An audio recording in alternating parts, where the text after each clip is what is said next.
శ్రీ సన్నిధి ప్రేక్షకులు నమస్కారం. మనం ఎందరో యోగులను, అలాగే మరెందరో గురువులను, ఎందరో సాధకులను నిత్యం కలుస్తూనే ఉన్నాం. వారి నుంచి అద్భుతమైనటువంటి ఆత్మజ్ఞానాన్ని తీసుకుంటూనే ఉన్నాం.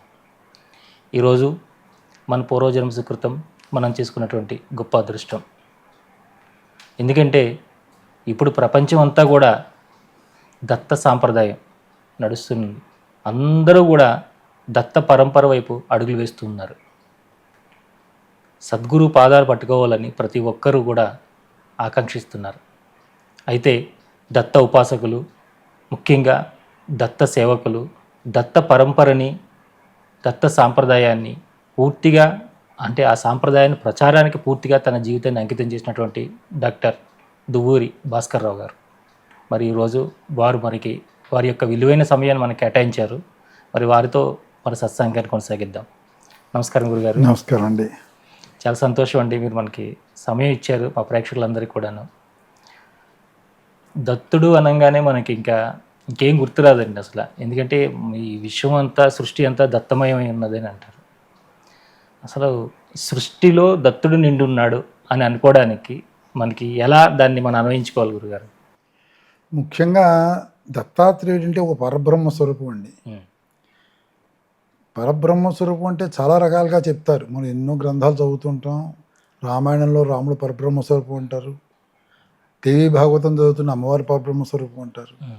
మనం దాంతో డిస్ప్యూట్ చేయట్లేదు. అసలు ఈ పరబ్రహ్మ స్వరూపం మూలం ఏమిటి అని మనం ఆలోచిస్తే మనందరికీ తెలుసున్నది ఏంటంటే సృష్టిని అంతటినీ ప్రారంభించింది అమ్మవారు. దాంట్లో మనకి ఎవరికి సందేహం లేదు. ఎన్నో పేర్లున్న అమ్మవారికి, అందులో ముఖ్యంగా సృష్టిని ప్రారంభించిన అమ్మవారి పేరు లలితాదేవి అంటారు.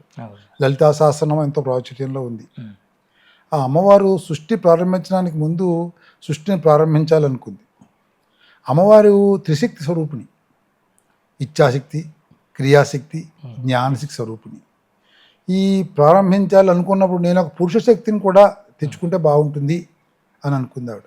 అనుకుని ఆ పురుష శక్తికి ఏం క్వాలిటీస్ కావాలో తను ఆలోచించుకుంది. భక్తి, జ్ఞాన, వైరాగ్యాలు. భక్తి, జ్ఞానం, వైరాగ్యం, ఈ మూడు గల ఒక పురుష శక్తిని నేను సృష్టించుకుంటే అతనితో కలిసి నేను ఈ సృష్టిని నేను చేయగలను అని చెప్పి ఆవిడ ఒక అభిప్రాయానికి వచ్చి ఒక పురుష శక్తిని ముందు సృష్టిస్తుంది. ఆ పురుష శక్తిని సృష్టించినప్పుడు ఆ పురుష శక్తిని తనలో కలుపుకుంటుంది. అంటే మన భాషలో దత్తం చేసుకుంటుంది అనమాట. దాన్ని ఇంగ్లీష్లో అడాప్షన్ అంటాం కదా, దాన్ని దత్తం చేసుకుంటుంది అనమాట. అలా దత్తం చేసుకునే దత్తుడు.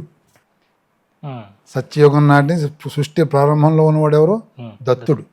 అయితే ఏమండి, దత్తాత్రేయుడు అంటారు కదా, మరి దత్తుడు అన్నారండి మీరు అంటారు. అంటే ఇప్పుడు ఏమైంది?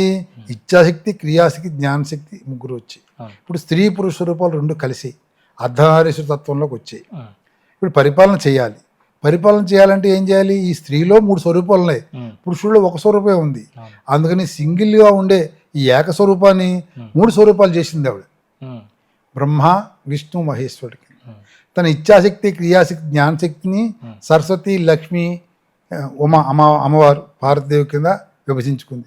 ఈ 3 శక్తులు కలిసే ఈ ఏకంగా ఉన్న ఒక శక్తి ఎంత అయింది? 3 శక్తులు అయింది. కాబట్టి త్రయం, దత్తుడు ప్లస్ త్రయం దత్తాత్రేయుడు.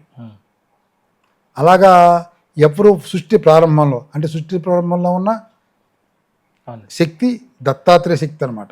ఇప్పుడు మీరు మా ఇంటికి వస్తుంది అనుకోండి, ఎవరింటికి వెళ్ళారంటే భాస్కర్ గారి ఇంటికి వెళ్ళారంటారు. నా భార్య పేరు చెప్పరు కదా, పలానా ఆవిడింటికి వెళ్ళారని చెప్పరు కదా. అది మన సాంప్రదాయం కూడా కాదు. అలాగా రాగానే ఏం చెప్తారు? సృష్టికి ఎవరు? మగవాడు ఎవరు? దత్తాత్రేయుడు. దత్తాత్రేయుడు సృష్టి ఆరంభం నుంచి ఉన్నవాడు. కాబట్టి పరబ్రహ్మ స్వరూపం ఎవరు? దత్తాత్రేయుడు. అంటే మీరు అడగచ్చు, ఏమండి మీరు చెప్పింది బాగానే ఉంది, అసలు దీనికైనా బేస్ ఉందా అని చెప్పి అడగచ్చు. రాముడు సీతను వివాహం చేసుకున్నాడు, వైభవం, కళ్యాణం అయింది, అంత బాగుంది, అందరూ సంతోషంగా ఉన్నారు. పరశురాముడు వచ్చాడు. ఎవరయ్యా నువ్వు? శత్రులందరినీ ఎప్పుడు అంతం చేశాను, నువ్వు ఎవడో మళ్ళా రాజు పుట్టుకొచ్చావు నువ్వు అని చెప్పి అంటాడు. పరశురాముడి దగ్గర ధనస్సు తీసుకుంటాడు రాముడు. ఆ ధనస్సుతోటి అతనిలో శక్తి అందరిలోకి వెళ్ళిపోతుంది. పరశురాముడికి తన గురువు చెప్తాడు, నీ చేతిలోంచి ఎవడైతే ధనస్సు తీసుకుంటాడో వాళ్ళు శక్తి అంతా వెళ్ళిపోతుందని చెప్పి. దాంతో పరశురాముడు నిర్వీర్యుడు అయిపోతాడు, ఏమి ఉండదు. రాముడికో నమస్కారం పెట్టి వెళ్ళిపోతాడు దారిలో. అడవుల్లోకి వెళ్ళిపోతుంటే మనస్సుకి ఒక బాధ కలుగుతుంది. నేను మహావిష్ణువు యొక్క అంశావతారాన్ని. ఆయన మహావిష్ణువు. ఇప్పుడు పరశురాముడికి రాముడికి తేడా ఏంటంటే రాముడు సంపూర్ణ మహావిష్ణు స్వరూపం, మన పరశురాముడు అంశావతారం. నా మెయిన్ అవతారాన్ని గుర్తించలేకపోయాను. ఏమిటని చెప్పి బాధపడుతూ వెడుతుంటే అడవిలో వెడుతూ ఉన్నప్పుడు ఆయనకి అంగిరస మహర్షి కలుస్తాడు. కలిసి ఏమిటి బాధపడుతున్నావు అని అడుగుతాడు. వాళ్ళందరూ దైవాన్ సంభూతులు కదా. ఈ కారణం చెప్తాడు. నేను ఇలాగా నా స్వరూపాన్నే నా మూలకారకుండా నేను గుర్తించలేకపోయాను. నా మనసు ఎంతో బాధగా ఉంది. నేను ఎంతో విజ్ఞానవంతుడిని, నేను జమదగ్ని కుమారుణ్ణి, నాకు ఎంతో విజ్ఞానం ఉంది, ఎంతో శక్తి ఉంది, అయినా కానీ నేను గుర్తించలేకపోయాను అంటే అదంతా మాయయ్యా అంటాడు. మరి ఎందుకు ఇలా వచ్చిందంటే నీకు ఈ మాయ పోవాలంటే నువ్వు దత్తాత్రేయుడు ఉన్నాడు సహ్యాద్రి పర్వతం మీద వెళ్ళి కలువు అంటాడు. అప్పుడు ఈయన వెళ్ళి సహ్యాద్రి పర్వతం మీద దత్తాత్రేయుని కలుస్తాడు. దత్తాత్రేయుని కలిసాక దత్తాత్రేయుడి ఇతనిలో ఉండే విషయాలకి అన్నీ కూడా అతని ఇతనిలో ఉండే సందేహాలకు అన్నిటికి జవాబులు చెప్తాడు. చెప్పి చివరికి అతనికి చెప్పే విషయం అంతా కూడా ఏంటంటే త్రిపుర రహస్యం అని చెప్తాడు. త్రిపుర అంటే ఎవరు? అమ్మవారు. అమ్మవారు ఎవరు? సృష్టి ప్రధానకర్త. అంతా చెప్పి చివరిని ముగింపులో ఏం చెప్తాడంటే ఆ త్రిపుర ఎవరో కదయా నేనే అంటాడు. ఇక అర్థమైంది లేదా? ఆ త్రిపుర ఎవరో కదయా నేనే అంటాడు. అంటే పరబ్రహ్మ ఎవరు? దత్తాత్రేయ. నీకు అర్థమైంది కంక్లూషన్ అదనమాట. పరబ్రహ్మ అని మనం అనడానికి ఇది కారణం. అందుకని దత్తాత్రేయుడు బ్రహ్మ విష్ణు మహేశ్వరుల కింద వచ్చాక అతను ఇంకో విషయం ఏంటంటే త్రిమూర్తుల్లో మహావిష్ణువే ఈ సృష్టికి ముఖ్యంగా పోషించేవాడు. ఈ మహావిష్ణువు ఏమవుతుందంటే ఆయన 6వ అవతారం దత్తాత్రేయ అవతారం. ఆయన ఎప్పుడో ఒకటి ఆలోచిస్తాడు, ఇది ఎక్కడ గొడవ అస్తమానం నేను శిష్ట రక్షణ దుష్ట శిక్షణ అని చంపడం వీళ్ళు రక్షించడం. ఇది కాకుండా అసలు ముందు మనం వాడికి ఒక ఛాన్స్ ఇద్దాం. ఒరే బాబు నువ్వు చేసే తప్పురా నాయన, ఇలా కరెక్ట్గా బతుకు, నువ్వు కరెక్ట్గా ఉండు, నీ జీవన విధానం ఇలా మార్చుకో అని ఒక మాట చెప్తే ఎలా ఉంటుంది అనుకుంటాడు. అనుకుని ఇది చెప్పాలంటే ఎవరు కావాలి? ఒక గురుస్వరూపం కావాలి. కాబట్టి నేను గురుస్వరూపం ఎత్తే బాగుంటుంది అని చెప్పి ఒక ఐడియాలోకి వస్తాడు.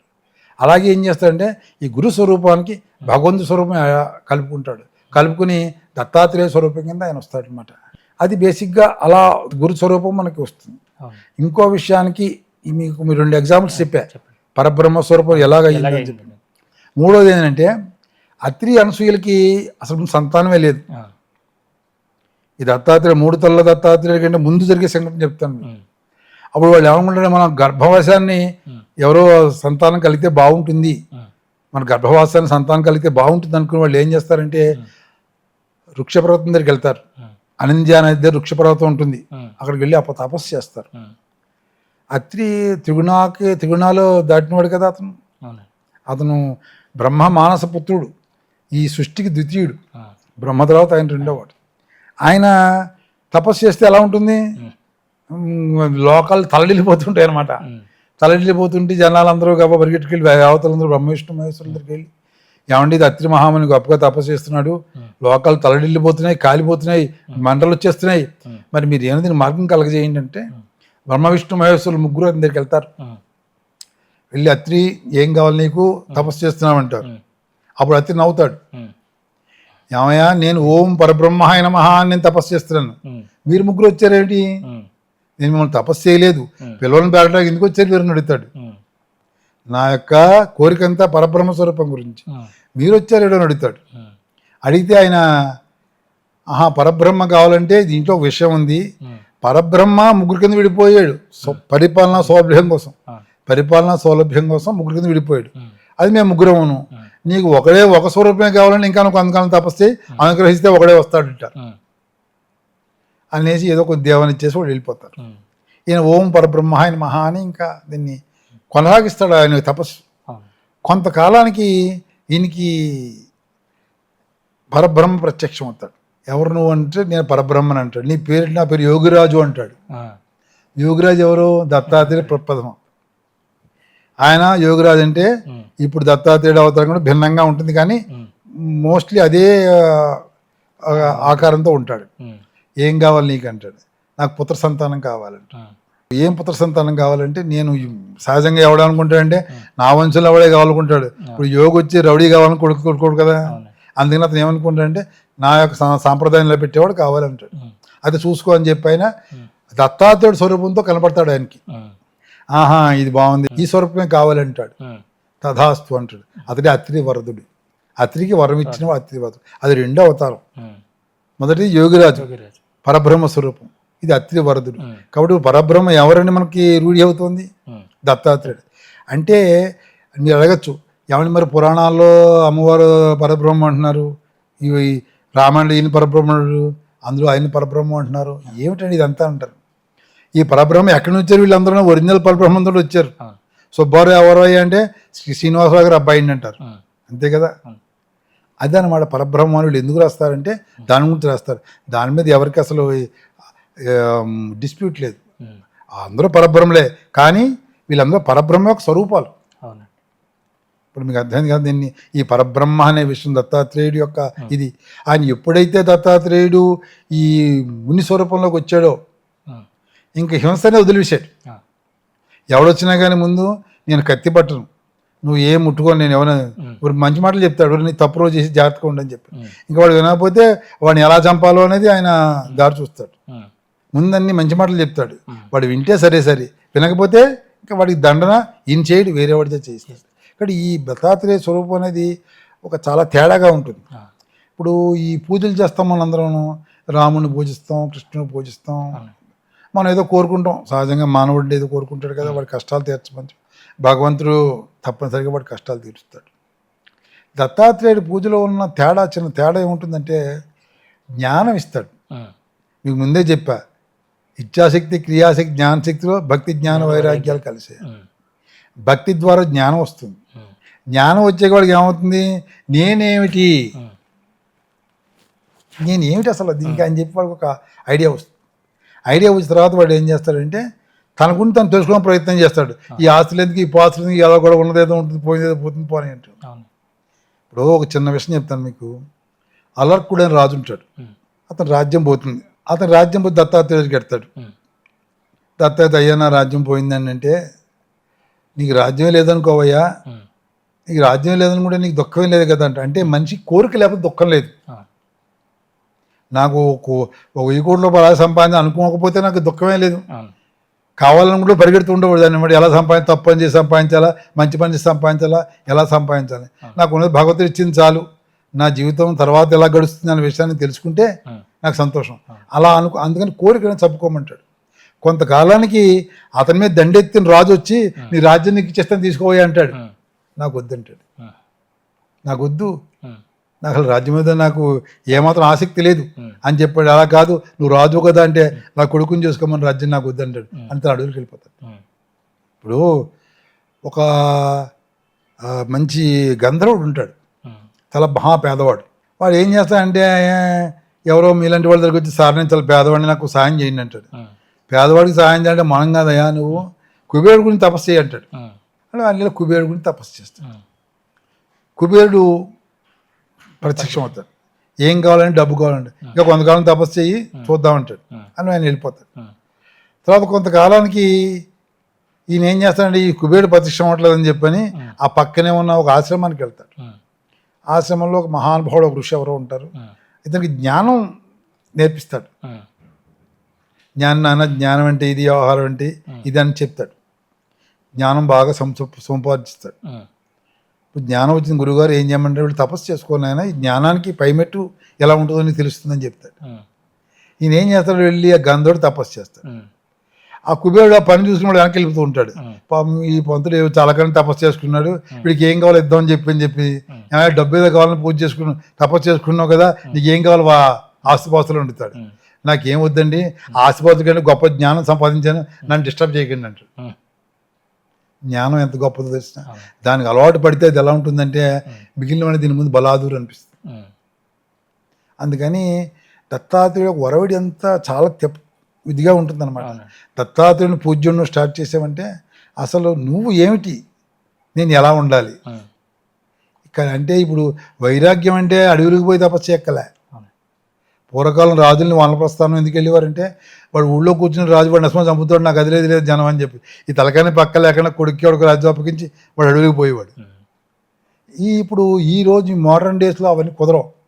కాబట్టి వాడు ఏంటంటే ఇంట్లోనే కూర్చుని వదులుకోవాలి, ఇంకా పరిగెడదాం, లెటర్ అయిపోయాం, ఆయన ఇంకొంచెం ఉద్యోగం చేద్దాం, ఇంకా డబ్బులు సంపాదిద్దాం. మనిషి అనేవాడు 2 విధాలు. ఒకటి ఫుల్ మ్యాన్, 2 సక్సెస్ఫుల్ మ్యాన్. మనిషి 2 విధాలు, 2 విధాలు. Full man, successful man. Full man అంటే సంపూర్ణం. సక్సెస్ఫుల్ మ్యాన్ అంటే అసంపూర్ణ సామాన్యం కాదు, అంటే విజయవంతమైన మనిషి. అంటే వాడు ఏంటంటే పెద్దవాడు అవుతాడు, పెళ్లి చేసుకుంటాడు, పిల్లల్ని కంటాడు, వాళ్ళకి ఏదో చదువు చూపిస్తాడు, వాడు ఉద్యోగాలు చేస్తాడు, పెళ్లి చేస్తాడు, వాళ్ళు దారి వెళ్ళిపోతారు. వాడు సక్సెస్ఫుల్ మ్యాన్. ఫుల్ మ్యాన్ ఎవడో ఆ సక్సెస్ దాటి ముందుకు వెళ్ళి కొంత ముందు నుంచి అలవాటు చేసుకుని భగవద్ ఆరాధన చేసి భగవంతుడు ఎలా ఉంటాడు, ఈ పైన జీవితం ఎలా ఉంటుంది, నేను జీవితాన్ని ఎలా గడపాలి, నా రాబోయే జన్మలో నేను ఎలా ఉండాలంటే. ఇప్పుడు జన్మరాహిత్యం అనేది ఎవరికి ఉండదు. జన్మరాహిత్యం అనేది ఎప్పుడు ఉండదు ఎవరికి. ఉన్నా కానీ బహు కొద్ది కాలం ఉంటుంది. నువ్వు మంచి పూజలు అవి చేసుకున్నావంటే ఉత్తమమైన జీవితం దొరుకుతుంది రాబోయే జన్మలో. ఇప్పుడు శ్రీపాద శివలో అప్పుడు ఏం చెప్తాడంటే ధర్మం వేరు, ధర్మ సూక్ష్మం వేరు అంటారు. ఏమిటి డిఫరెన్స్? 2 వాటికి ఉంటే తేడా ఏమిటి? ఇప్పుడు రాముడు ఉన్నాడు, అడవులకు వెళ్ళాడు, వాళ్ళని చంపాడు. వాళ్ళు చంపే ముందు అడుగుతాడు, ఏమడుగుతాడు? అయ్యా నన్ను ఎందుకు చంపావని అడుగుతాడు. అని ఏదో కారణాలు చెప్తాడు, నేను రాజును కాబట్టి ఏదో వేటకు వచ్చి వన్యమృగాల్ని చంపానంటాడు. ఇంకోటి నువ్వు తమ్ముడు భార్యను నువ్వు చెరపట్టావు కాబట్టి రాజుగారిని నేను చంపానంట. ఇలా ఆయన ఎనాలజీ ఆయన చెప్తాడు, మేము ఆయన వెర్షన్. ఎందుకంటే మీరు టీవీల్లో వాటిలో చూస్తుంటారు, చాలామంది గురువు గారు అందరూ ప్రచారం తమ ప్రవచనంలో చెప్తుంటారు. అయితే అది ధర్మం, రాముడు చెప్పింది ధర్మం. అదే ధర్మం అయి ఉండి అదే కరెక్ట్ అయి ఉంటే కృష్ణావతారంలో బోయేవాడు కృష్ణుని చంపుతాడు. అప్పుడు కృష్ణుడు బోయేవాడికి ఎందుకు చెప్తాడు? రామావతారంలో పొరపాటు జరిగింది కాబట్టి నువ్వు ఇప్పుడు ఈ కార్యక్రమంలో నన్ను చంపావు నువ్వు, కాబట్టి నీకు మోక్షం ఇస్తాను. వాడికి మోక్షం ఇస్తాడు. వాడు పశ్చాత్తాపడతాడు, అయ్యా నేను లేడు కొంచెం చంపానండి, పొరపాటు చేయని క్షమించండి అని దండం పెడతాడు.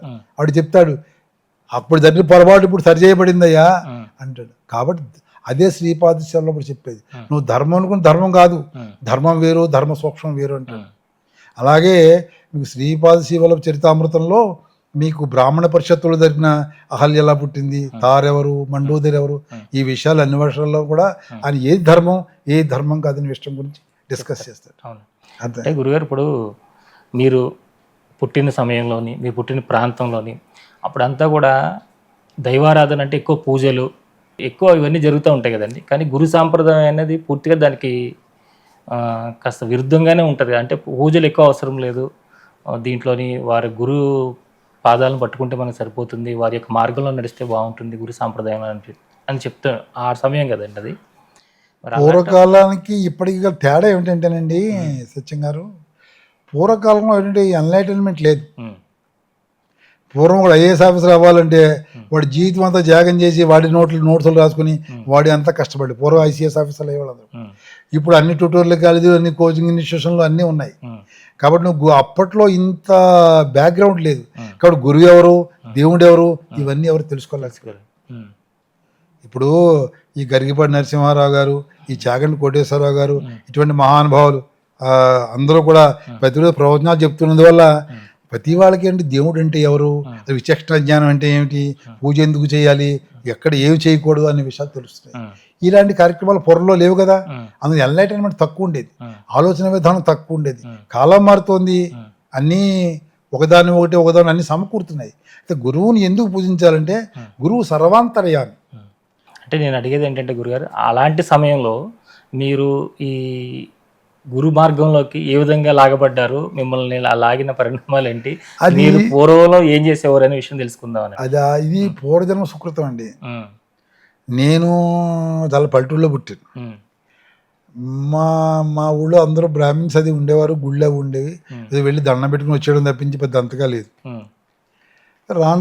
రాను ఏదో కొంచెం పూజా పునస్కారం ఇటువంటివన్నీ వివాహం అయిన తర్వాత నేను ఉండాలి. రిటైర్ అయిపోయే ముందు నాకు ఎవరో శ్రీపాద శ్రీవల్లభ చరితామృతం పుస్తకం ఇచ్చారు. ఆ పుస్తకం చదివిన తర్వాత నేను ఏమనుకున్నానంటే ఈ పుస్తకం చాలా బాగుంది, కానీ సామాన్యుడికి అర్థం అవ్వట్లేదు, ఎలిమెంటరీ స్టాండర్డ్ లేదు పుస్తకం. ఇప్పుడు రాముడు అనేవాడు ఎవడో తెలిస్తే కదా మిగిలిన విషయాలు మనం వెళ్ళేది. అది తెలుసుకోవాలంటే దాంట్లో చాలా ముందు నుంచే చాలా విషయాలు డిస్కస్ చేశారు దీంట్లో అని చెప్పి అనుకున్నాను. అని మళ్ళీ ఏమనుకున్నానంటే నేను జర్నలిజంలో గోల్డ్ మెడలిస్ట్ని, కాబట్టి వీటి మీద కొంచెం విశ్లేషణ అలవాటు ఉంటుంది కదా అవును. అని మళ్ళీ ఏమనుకున్నానంటే ఈ సాంస్క్రిట్ నుంచి తెలుగులోకి ట్రాన్స్లేట్ చేశారు ఉమ్, కాబట్టి యాదరీస్గా ట్రాన్స్లేట్ చేశారు కానీ తెలుగు పాఠకుడికి ఎలా సూట్ అవుతుంది అనే విధానాన్ని వాళ్ళు బహుశా ఆలోచించుకోలేదేమో ఉమ్, అని నేను అనుకున్నాను. ఉమ్, సరే ఈ గొడవంతా మనకెందుకు 10 మంది పుస్తకాలు పంచిపెడితే మంచిదన్నారని చెప్పి ఉమ్, పుస్తకాలు పంచిపెడదాం అనుకుని ఎవరికో చెప్పిన పిఠాపురంతో పుస్తకాలు పట్టుకురావాలి ఉమ్, వెళ్ళి పట్టుకొస్తాలేండి అన్న. ఉమ్, కానీ ఏమిటో నాకు ఆ భగవంతుడికి ఆశ్చర్యం 4 రోజుల్లో మా ఇంటి ముందు ఎవరో బోర్డు పెట్టారు ఇక్కడ శ్రీపాద శ్రీవల్లభ చరితామృతాలు అమ్మబడి అని చెప్పి. ఉమ్, అక్కడ చిన్న ప్రెస్ ఒకటి ఉంటుంది, ఉమ్, చిన్న ప్రెస్ అది. ఉమ్, వెంటనే లోపలికి వెళ్ళా, ఉమ్, ఏమయ్యా పుస్తకాలు అంటే మేము పిఠాపురం తెచ్చాం సార్ పుస్తకాలు, కొంత పుస్తకాలు అమ్ముదామని చెప్పి పట్టుకొచ్చామండి అన్నారు. నాకు 10 పుస్తకాలు ఇవ్వయ్యా అన్నాను, 1000 రూపాయలు ఇచ్చి 10 పుస్తకాలు తీసుకున్నాను, పంచిపెట్టాను. అయిపోయిన తర్వాత స్వామి నాకు కనిపించారు. ఉమ్. కనిపించి ఆయన ఏమన్నారంటే ఇవన్నీ మరి చెప్పచ్చో చెప్పకూడదు, నమ్మి వాళ్ళు నమ్ముతారు, నమ్మని వాళ్ళు నమ్మరు. మన వాళ్ళందరూ సాధకులే కాబట్టి ఆ విషయాలు తెలుసుకోవడానికి కదా వచ్చిందండి. ఆయన ఏమన్నారంటే నువ్వు అనుకున్నది కరెక్ట్, ఉమ్, ప్రతి వాడికి ఎలిమెంటరీ నాలెడ్జ్ కావాలి ఉమ్, కాబట్టి నువ్వు ఆ పని నువ్వే చెయ్యన్నారు. ఉమ్, మనం చేయడం ఏంటంటే బాబు ఈ పని మనం ఈ పుస్తకాలు రాయడం అలవాటు లేదు, మనం గవర్నమెంట్ ఆఫీసర్ని గదిలో కూర్చుని ఫైల్ చూడడం అలవాటు తప్పించి ఇదంతా పెద్దగా ఏం లేదు కదా అనుకున్నాం. ఉమ్, కానీ ఎందుకో సరే మనం ప్రయత్నం చేద్దాం, ఆయన అడిగారు కదా, చెప్పారు కదా, ఆయన ఆదేశాన్ని మనం ఎందుకు కాదనాలి అని చెప్పాను. నేను ఒకసారి కాశీ వెళ్ళాను. కాశీ వెళితే అక్కడ ఎవరో పరిచయస్తులు విషయం పంచుకున్నాను ఇలాంటి సంగతి అని. ఆయన ఏమన్నారంటే ఇక్కడ గురువు గారు ఉన్నారండి, ఆయన తెలుగు వాళ్ళే, అది తీసుకెళ్తాను రండి మన తెలుగు వాళ్ళే అని తీసుకెళ్ళారు. ఆయన ఎంత విన్నారు, ఇలా జరిగింది సార్, ఇలాగా నాకు స్వామిలా కనిపించి అలా చెప్పారు, నేను ఇది భ్రమ లేకపోతే నిజంగా ఇక నాకు ఇలాంటి అలవాట్లు, నేను ఎప్పుడూ స్వప్న దర్శనాలు ఇటువంటి చేయలేదు, నాకు తెలియదు అసలు దీని గురించి, ఏమిటి దీంట్లో ఉన్న రహస్యం అడిగితే, నాయన నువ్వు రేపు సాయంత్రం రా, నువ్వేం రాసావా అని అడిగారు. నేను కొంత రాశానండి. ఎలా రాశానంటే ఈ పిఠాపురంలో తెలిసిన వ్యక్తి ఉంటే వారిని నేను అడిగాను, ఏమండి పిఠాపురంలో ఎలా చేస్తారు స్వామివారి పూజని అడిగాను.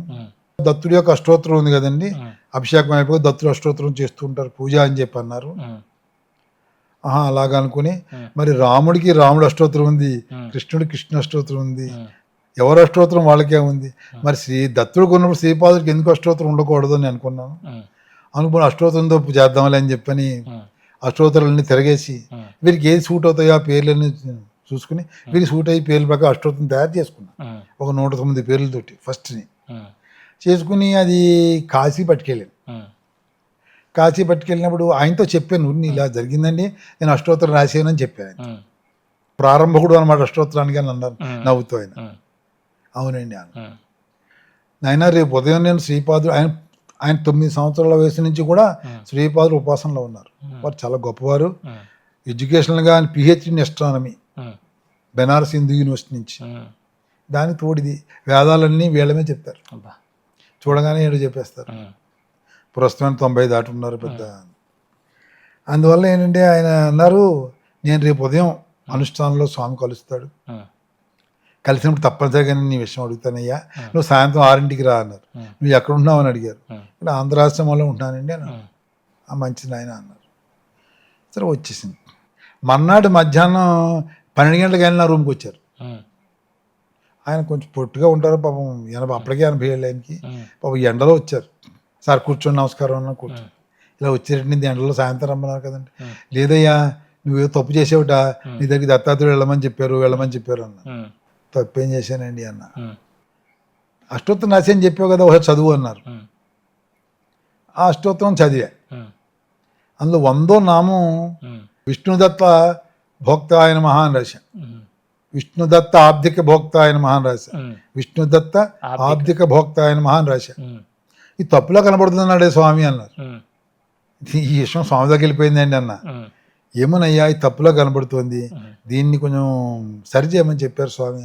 2 గంటలు అయింది, నేను భోజనం చేస్తాను స్వామి, అంతా బాగానే ఉంది, అంతా స్వామి ఏం చెప్పారంటే నాకు, నేను పక్కన నడిపిస్తాను చేయమని చెప్పు, ఈ మంచి కార్యక్రమం ఇలాంటి కార్యక్రమాలు చేస్తే మంచిది, అతను ఇంకా చాలా చేయవలసిన కార్యక్రమాలు అని చెప్పారు నాయన, నువ్వు ముందుకు వెళ్ళు అన్నారు. సరే తర్వాత స్వామి నాకు ఏం చెప్పారంటే విష్ణుదత్త ఆబ్దిక భోక్త ఆయన మహా తీసేసి విష్ణుదత్త గృహాబ్దిక భోక్త ఆయన మహాన్ పెట్టమన్నారు. అంటే విష్ణుదత్త గృహంలో జరిగిన ఆబ్దికాన్ని భోక్త కింద వచ్చామని చెప్పి. అప్పుడు నాకు ఏమనిపించిందంటే ఇంకా మనం ఈ దత్త కల్టలోంచి ముందుకెళ్ళాలి, ఈ దత్తుని యొక్క నుంచి రీసెర్చ్ చేయాలి చేయాలి. అని చెప్పి అనుకుని అప్పటికెళ్ళిన శ్రీపాద శివల్లభ కథా సుధా అనే పుస్తకాన్ని రాయాలి అని పేరు నిర్ణయించుకున్నాను. నిర్ణయించుకుంటే ఏమిటో నాకు తెలియదు కానీ వెంట పడిపోయారు ఆయన. ఇక్కడ ఆ పుస్తకం దొరుకుతుంది పో, ఇక్కడ ఈ పుస్తకం దొరుకుతుంది పో, ఇక్కడ అసలు నేను హిమాయత్నాలు ఉండేవాడిని. అసలు రామకృష్ణ మాట అక్కడ ఉందని నాకు పేరు చూసేది తప్ప అక్కడ ఏం తెలియదు నాకు. నేను ఒక డౌట్ వచ్చి ఏం చేయాలనుకుంటే ఒక వ్యక్తి దగ్గరికి వచ్చి ఏమిటండి మీరు అలా ఉన్నారు అంటే కొద్ది ఆలోచనలు ఉన్నాయా, ఓల్డ్ పుస్తకాలు కావాలంటే మీ పక్కన రామకృష్ణ మిషన్ ఉందండి, దాంట్లో బ్రహ్మాండ ఓల్డ్ లైబ్రరీ ఉంది వెళ్ళండి. ఇలాగా ఏమిటంటే అన్ని సంధానం చేశారు. అప్పుడు శ్రీపాద శ్రీవల్లభ కథాసుధ పుస్తకం రాశాను. పుస్తకం రాసినప్పుడు శ్రీపాద శ్రీవల్లభ చరితామృతంలో చాలా వరకు చూస్తే మోస్ట్లీ కాన్సన్ట్రేషన్ అంతా పిఠాపురం మీదే ఉంటుంది. 4 సంఘటనలు ఉంటాయి కానీ కురువపురమి, అలా కురువపురం ఎలా వెళ్ళారు ఏమిటనే విశేషాలు. అందుకని చెప్పి నేను ఒకసారి వెళ్ళి తెలుసుకుందాం అని చెప్పని అనుకుంటూ ఉంటే ఒక వ్యక్తిని పంపించారు. కురువపురం వెళ్తారు నుంచి వెంటబడ్డాడు. సరే ఆయన కాలో కురువపురం వెళ్ళాం. ఆయన విట్ల బాబా గారు నాకు ఉండేవారు. ఆయనకి పరిచయం చేసే అయ్యా నేను సోన్స్ అని నమస్కారం పెట్టే. ఇంకా అప్పటి నుంచి వారు నన్ను ఒక శిష్యుడి కంటే చాలా ఆత్మీయుడి కింద పాపం నన్ను ఆయన బతుకున్నందుకు ఆదరించారు. మహానుభావుడు ఆయన. ఆయనతో నా యొక్క ఇవన్నీ చెప్పాను. ఆయన ఎన్నో విషయాలు చెప్పారు విట్ల బాబా గారు. చెప్పి ఇలాంటి సంగతి నాకు కొన్ని పుస్తకాలు ఇచ్చారు. అక్కడి నుంచి ఆ నది దాడి కురుపురం వెళ్ళా. అక్కడ అన్నీ తెలుసుకున్నా. మళ్ళీ వచ్చా శ్రీపాద శివల్లభ కథాసుధ పుస్తకాన్ని మొత్తం మీద పూర్తి చేశాను. అది ప్రింటింగ్ చేయాలంటే చాలా అమౌంట్ కావాలన్నారు.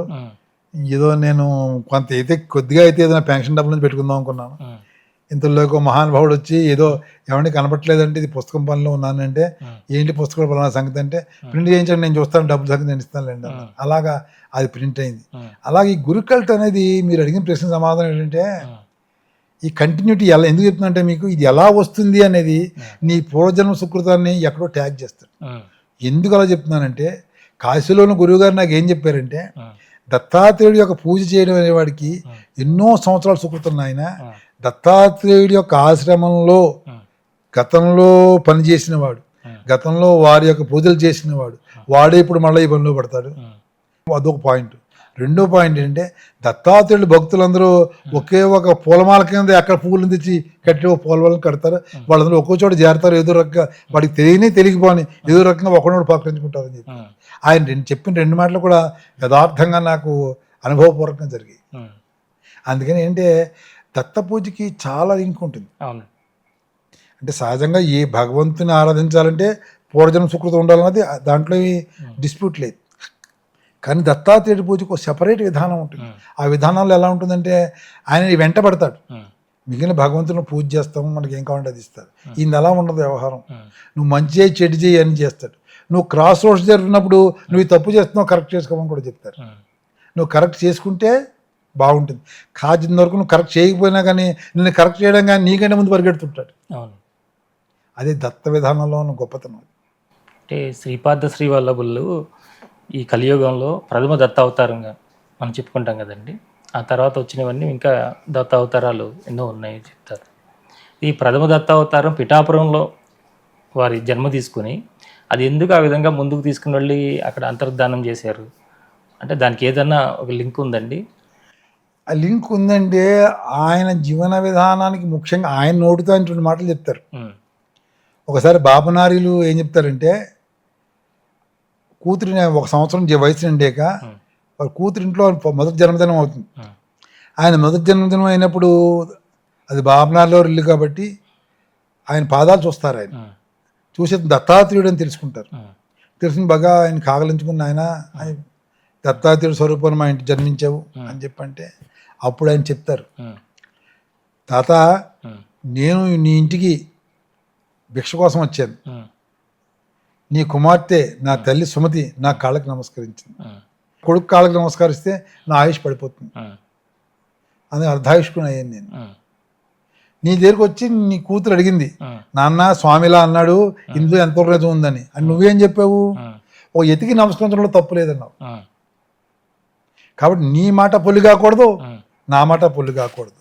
కాబట్టి నేను 26 సంవత్సరాలు నేను 30 సంవత్సరాలు బతికినప్పుడు 16 సంవత్సరాలు ఇక్కడ ఉండి మిగిలిన సంవత్సరాల్లో దేశాటనికి వెళ్ళాలి. ఎందుకంటే ఎంతోమంది ముముక్షులు వాళ్ళు వీళ్ళు నాకు ఎదురు చూస్తుంటారు. నేను ఆ దేశాలన్నీ తిరిగి అన్నీ చూసి వాళ్ళందరికీ తగిన సలహాలు ఇచ్చి నేను నా జీవితాన్ని నేను చేసుకోవాలి. నేను 30 సంవత్సరాల వరకే ఉంటాను, అంతకుమించి ఉండను. తర్వాత నృసింహ సరస్వతిగా వెళ్తాను, తర్వాత స్వామి సమర్థగా వెళ్తాను. స్వామి సమర్థ కింద వెళ్తే వటవృక్షంలో శ్రీపాదుని వారి యొక్క ప్రాణాన్ని అందులో పెట్టి శ్రీశైలంలో నేను అంతర్హిత అయిపోతానని చెప్తారు. అది వారి యొక్క అంత తక్కువ అంతర్ధానం కారణం ఏంటంటే అది ఆయన నిర్ణయించుకున్నదే. ఎందుకంటే శ్రీపాద శ్రీవల్లభుడు అంతర్ధానం అవుతున్నప్పుడు శిష్యులు అడుగుతారు, నీకు చాలా తక్కువ వయసు కదా స్వామి, ఎందుకు ఇంత అంతర్ధానం అయిపోతున్నావు అంటే, నేను ఇక్కడికి వచ్చిన పని అయిపోయింది, ఇంకా ఉండి ప్రయోజనం ఏంటంటారు.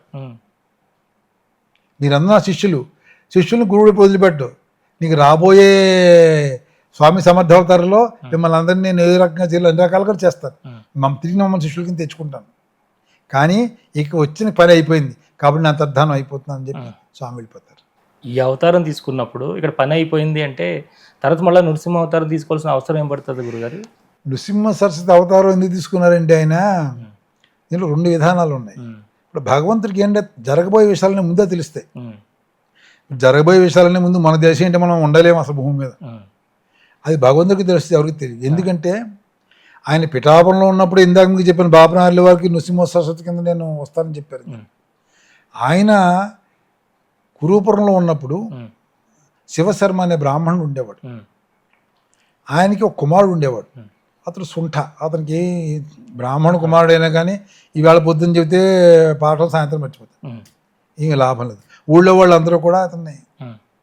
కానీ ఈ మహానుభావుడు ఏం చేసేవాడంటే డైలీ వెళ్ళి శ్రీపాద శివల్లభుడికి నమస్కారం పెట్టుకుని ఒకసారి అడిగాడు, స్వామి నా కొడుకు సుంఠ, నువ్వు మహానుభావుడివి, వాడికి ఏదైనా కొంచెం ఏజ్ స్వామి, సహజం కదా మన పైవాడిని మనం ఎలా అడుగుతాము, అలాగే ఆయన అడిగాడు. ఆయన నవ్వి ఏమన్నాడంటే, నీ మరణానంతరమే వీడు విజ్ఞానవంతుడు అవుతాడు, అది దైవ రహస్యం, ఎవరికి చెప్పకంటాడు. చెప్పకని ఎప్పుడైతే అన్నాడో ఇంకెవరికి చెప్పడానికి లేదు కదా.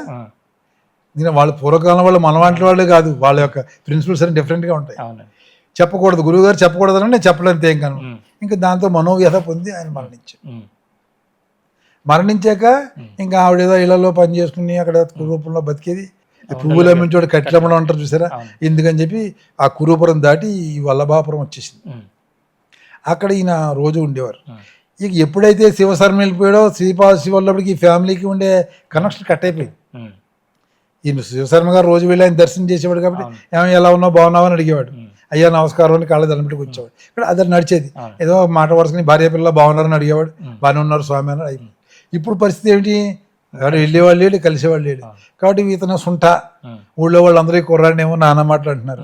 అందుకని అతను ఏం చేశాడు, వెళ్ళి ఇంకా చచ్చిపోతే మంచిది అనుకున్న కృష్ణలో పడి, ఇంకా నువ్వు పోతే నేను ఎందుకు నీ వెనకాల వస్తా అని చెప్పని వాళ్ళు వెనకాల ఆయన వెనకాల తల్లి కొడుకు పరిగెడుతుంటే స్వామివారు చూసి రవిదాసుని పిలిచి వాళ్ళని పిలుచుకురా అంటాడు.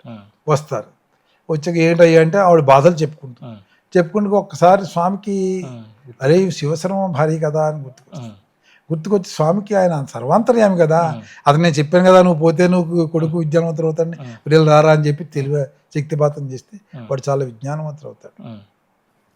విజ్ఞానవంతులు అయిన తర్వాత ఈవిడ తన బాధలు చెప్పుకుంటుంది. ఇప్పుడు ఎప్పుడైతే కొంత ఇంటిమసీ ఏర్పడిందో సహజంగా కష్టాలు చెప్పుకుంటారు కదా, అయ్యా ఇలాంటి కష్టాలు అని చెప్తే, అమ్మ నువ్వు కష్టాలు పడకు, అదిగో అక్కడ కృష్ణ అది ఉంది, అక్కడ నువ్వు శివుడికి రోజు పూజ చేసుకో అంటే, అయ్యా అక్కడ శివలింగమే లేదు కదా అంటే, ఆయన వెళ్ళి భాస్కర బండ అనే చోట శివలింగాన్ని సృష్టిస్తే అక్కడ రోజు పూజ చేసుకుంటారు. నువ్వు రోజు ప్రదోషాలలో వెళ్ళి అక్కడ పూజ చేసుకోమ్మా, నీకు అంతా మంచి అవుతుంది, అసలు నీకు ఏం కావాలని పూజ చేద్దాం అనుకుంటున్నావు అంటే అంటారు, నాకు మంచి నీలాంటి కుమారుడు కలగాలని కోరికగా ఉంది స్వామి, నా కొడుకు పుట్టాడు, వాడు సుంఠ, వాడు పెద్దవాడు అయిపోయాడు కాబట్టి నాకు సరదా తీరలేదు.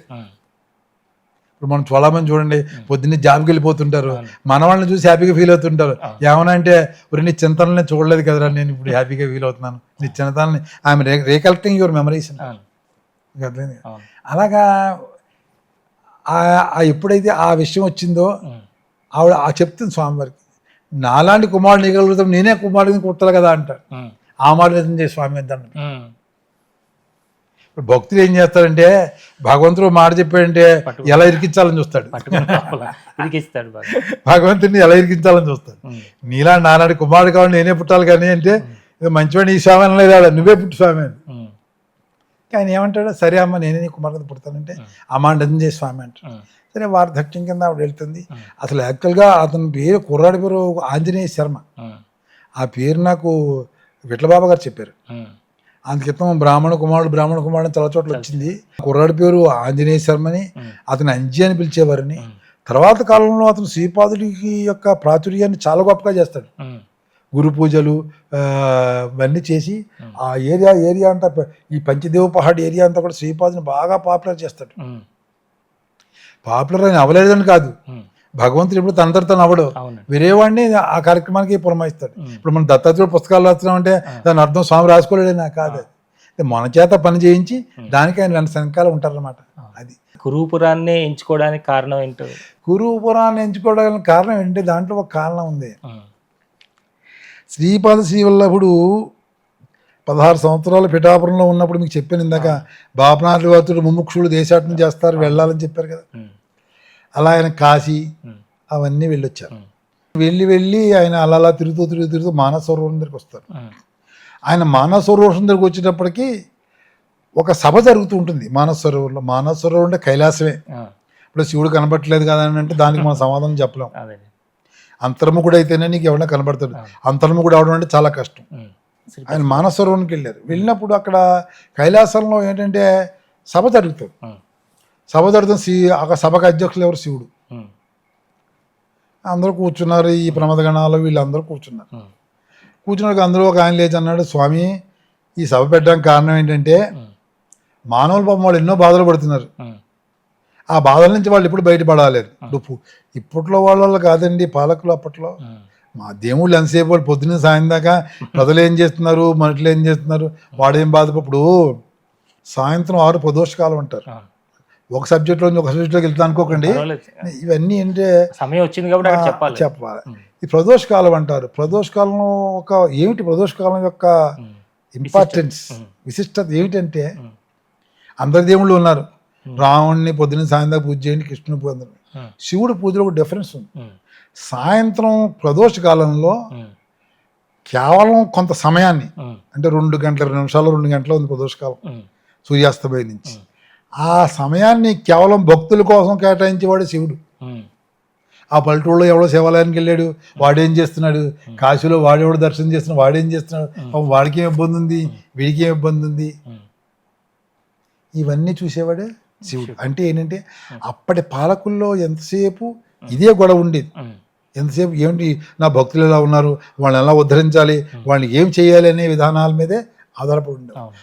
అలా సభ జరుగుతున్నప్పుడు వాళ్ళు ఇది అనుకున్నారు, అయ్యో మానవులు బాధపడుతున్నారు, ఈ మానవుల్ని ఎలా ఇచ్చేయాలంటే అప్పుడు శివుడు అంటాడు, నందీశ్వరుని పిలిచి, నందీశ్వర అదిగో ఆ మానవ సరోవరం దగ్గరికి శ్రీపాదేశ్వరుడు వస్తున్నాడు, ఆయన నీళ్ళు పట్టుకురా అంటాడు.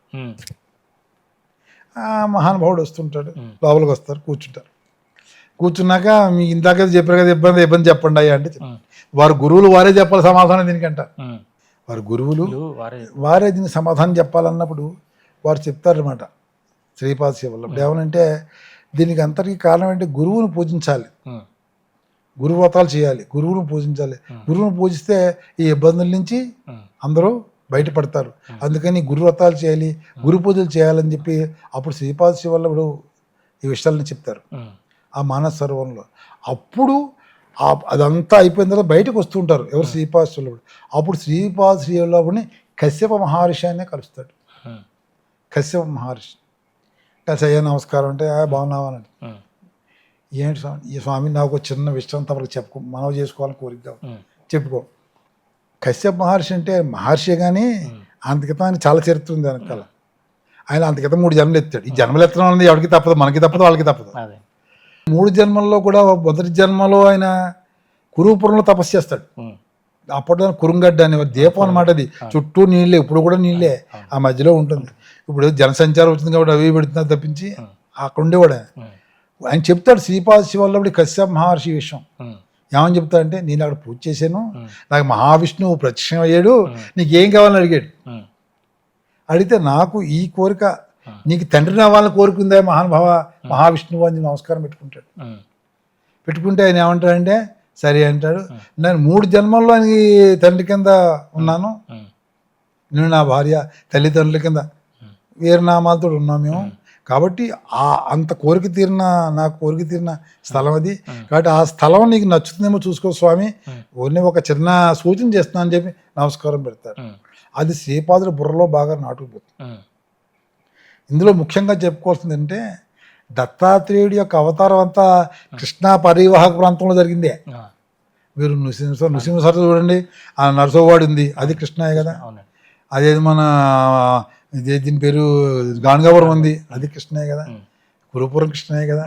కురుపురాన్ని ఆయన ఎన్నుకున్నా కానీ ముందు ఆయన కురుపురం వెళ్ళకుండా అక్కడికి దగ్గరలో ఒక ఊరుంది, కృష్ణా అనే ఊరుంది, ఆ కృష్ణా పక్కనే ఒక ఊరుంది, ఊరి పేరు గుర్తురాట్లా, ఆ ఊరిలో ఉండదు, అక్కడ వెళ్తారు ముందు. అక్కడ ఈయన చూడగానే అందరూ ఏంటంటే చెట్టు పుట్ట ఋషీశ్వరులు ఎవరో మామూలుగా ఇప్పుడు సినిమాల్లో లాగా గడ్డాల మీద పూజ చేయరు, వాడు చెట్టు కిందో రాయి కిందో ఉంటారు.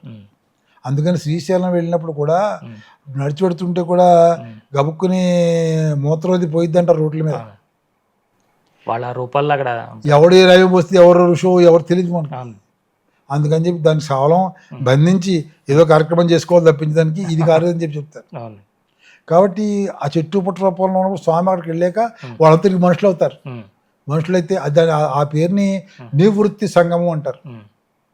ఆ ఊరి పేరు తంగెడ, గుర్తొచ్చింది ఇప్పుడు, తంగెడ ఊరి పేరు. అక్కడ 2 సంగమం ఉంది అక్కడ. ఆ సంగమంలో స్నానం చేసేవారు, స్నానం చేసి అక్కడ ఉండేవారు. అప్పుడు ఆ ఋషీశ్వరులు అందరూ ఆయన్ని ఇచ్చేసేవారు. చేసినప్పుడు ఆయన ఏం చెప్పారంటే ఈ ఊరి పేరు ఏమని అడుగుతారు, ఏం లేదండి ఇక్కడ ఏదో సంగమం ఉంది తపస్సు చేసుకున్నాం అంటారు.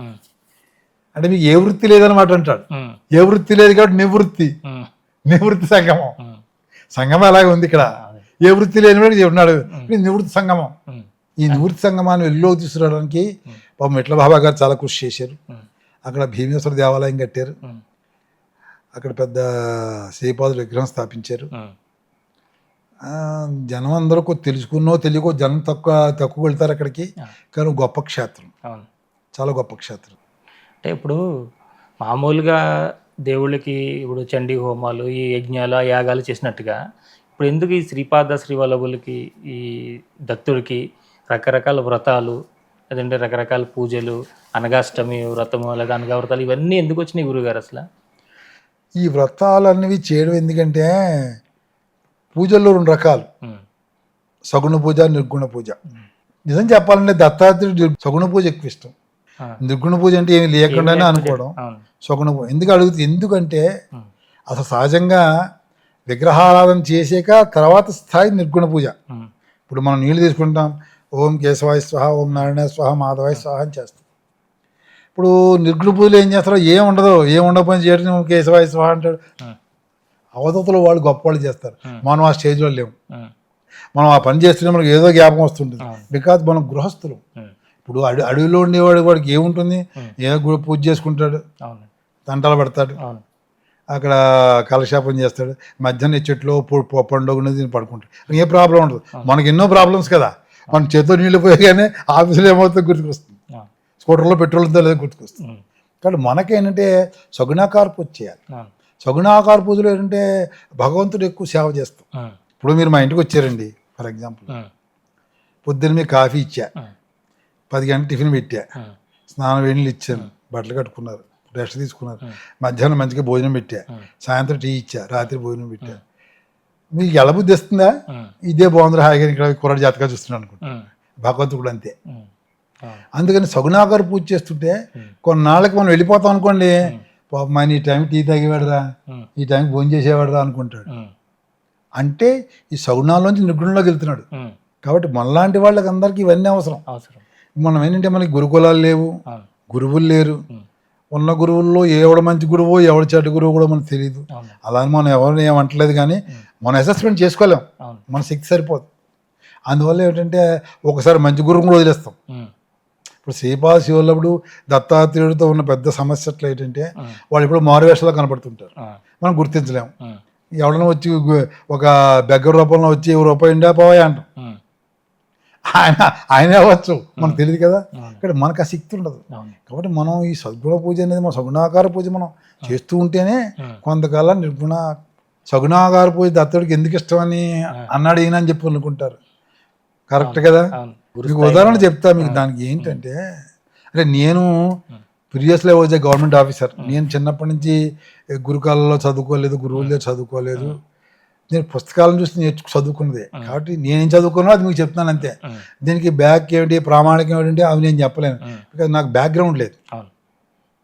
ఇప్పుడు ఎవరైనా ఇంటర్వ్యూ విని ఇంకేంటి బ్యాక్గ్రౌండ్ అంటే నాకేం బ్యాక్గ్రౌండ్ లేదు. నేను గవర్నమెంట్ ఆఫీసర్ని, ఏదో గదిలో కూర్చొని ఫైల్ చూడడం, ఏదో మంచినీళ్ళు తాగాలన్నా అటెండర్ పడుతుంది మంచినీళ్ళు ఇవ్వడం తప్పించి మనకు అవేం తెలియవు. కానీ ఈ భగవంతుడు మనం ఎప్పుడైతే ఈ లైన్లో తీసుకొచ్చాడో ఏమిటి ఎందుకు వచ్చాము మనం రీసెర్చ్ చేద్దామని మనం చేసి కొన్ని విషయాలు తెలుసుకున్నాం. ఏదో మీరు కొంచెం చెప్పంటున్నారు కాబట్టి నాకు తెలిసిన విషయాలు కొంచెం చెప్తాను. వాసుదేవానంద సరస్వతి ఆయన దేవానంద సంబోధుడు దత్తాత్రేయ అవతారుడు అని మనం అంటున్నాం, కానీ ఆయన మానవుడిలాగా జీవించాడు. ఆయన నర్మదా నదీ తీరంలో ఉండి దత్తాత్రేయుని పూజించేవాడు, ఏకముఖ దత్తాత్రేయుని పూజించాడు. పూజిస్తే ఒక రోజు దీపావళి వస్తుంది. దీపావళి రోజున అంటాడు, నాకు పంచామృత స్నానం చేయించవయ్యా అంటాడు. ఈయన ఏమంటాడు, నేను సన్యాసిని, నాకు పంచామృతాలు ఎక్కడ దొరుకుతాయి, పాలు ఎక్కడ దొరుకుతాయి, పెరుగు ఎక్కడ దొరుకుతుంది, పంచదార వేసుకునే కాఫీ దొరుకుతాయి, నా పంచదార ఎక్కడ దొరుకుతుంది, ఇవన్నీ ఎక్కడ దొరుకుతాయి పంచామృతాలు, నాకేమీ లేవయ్యా అంట. ఏం చేస్తావు, విభూతి స్నానం చేయిస్తా అంట. రోజు విభూతి స్నానం మీద చిరాకు వస్తుంది నాకు అంటాడు.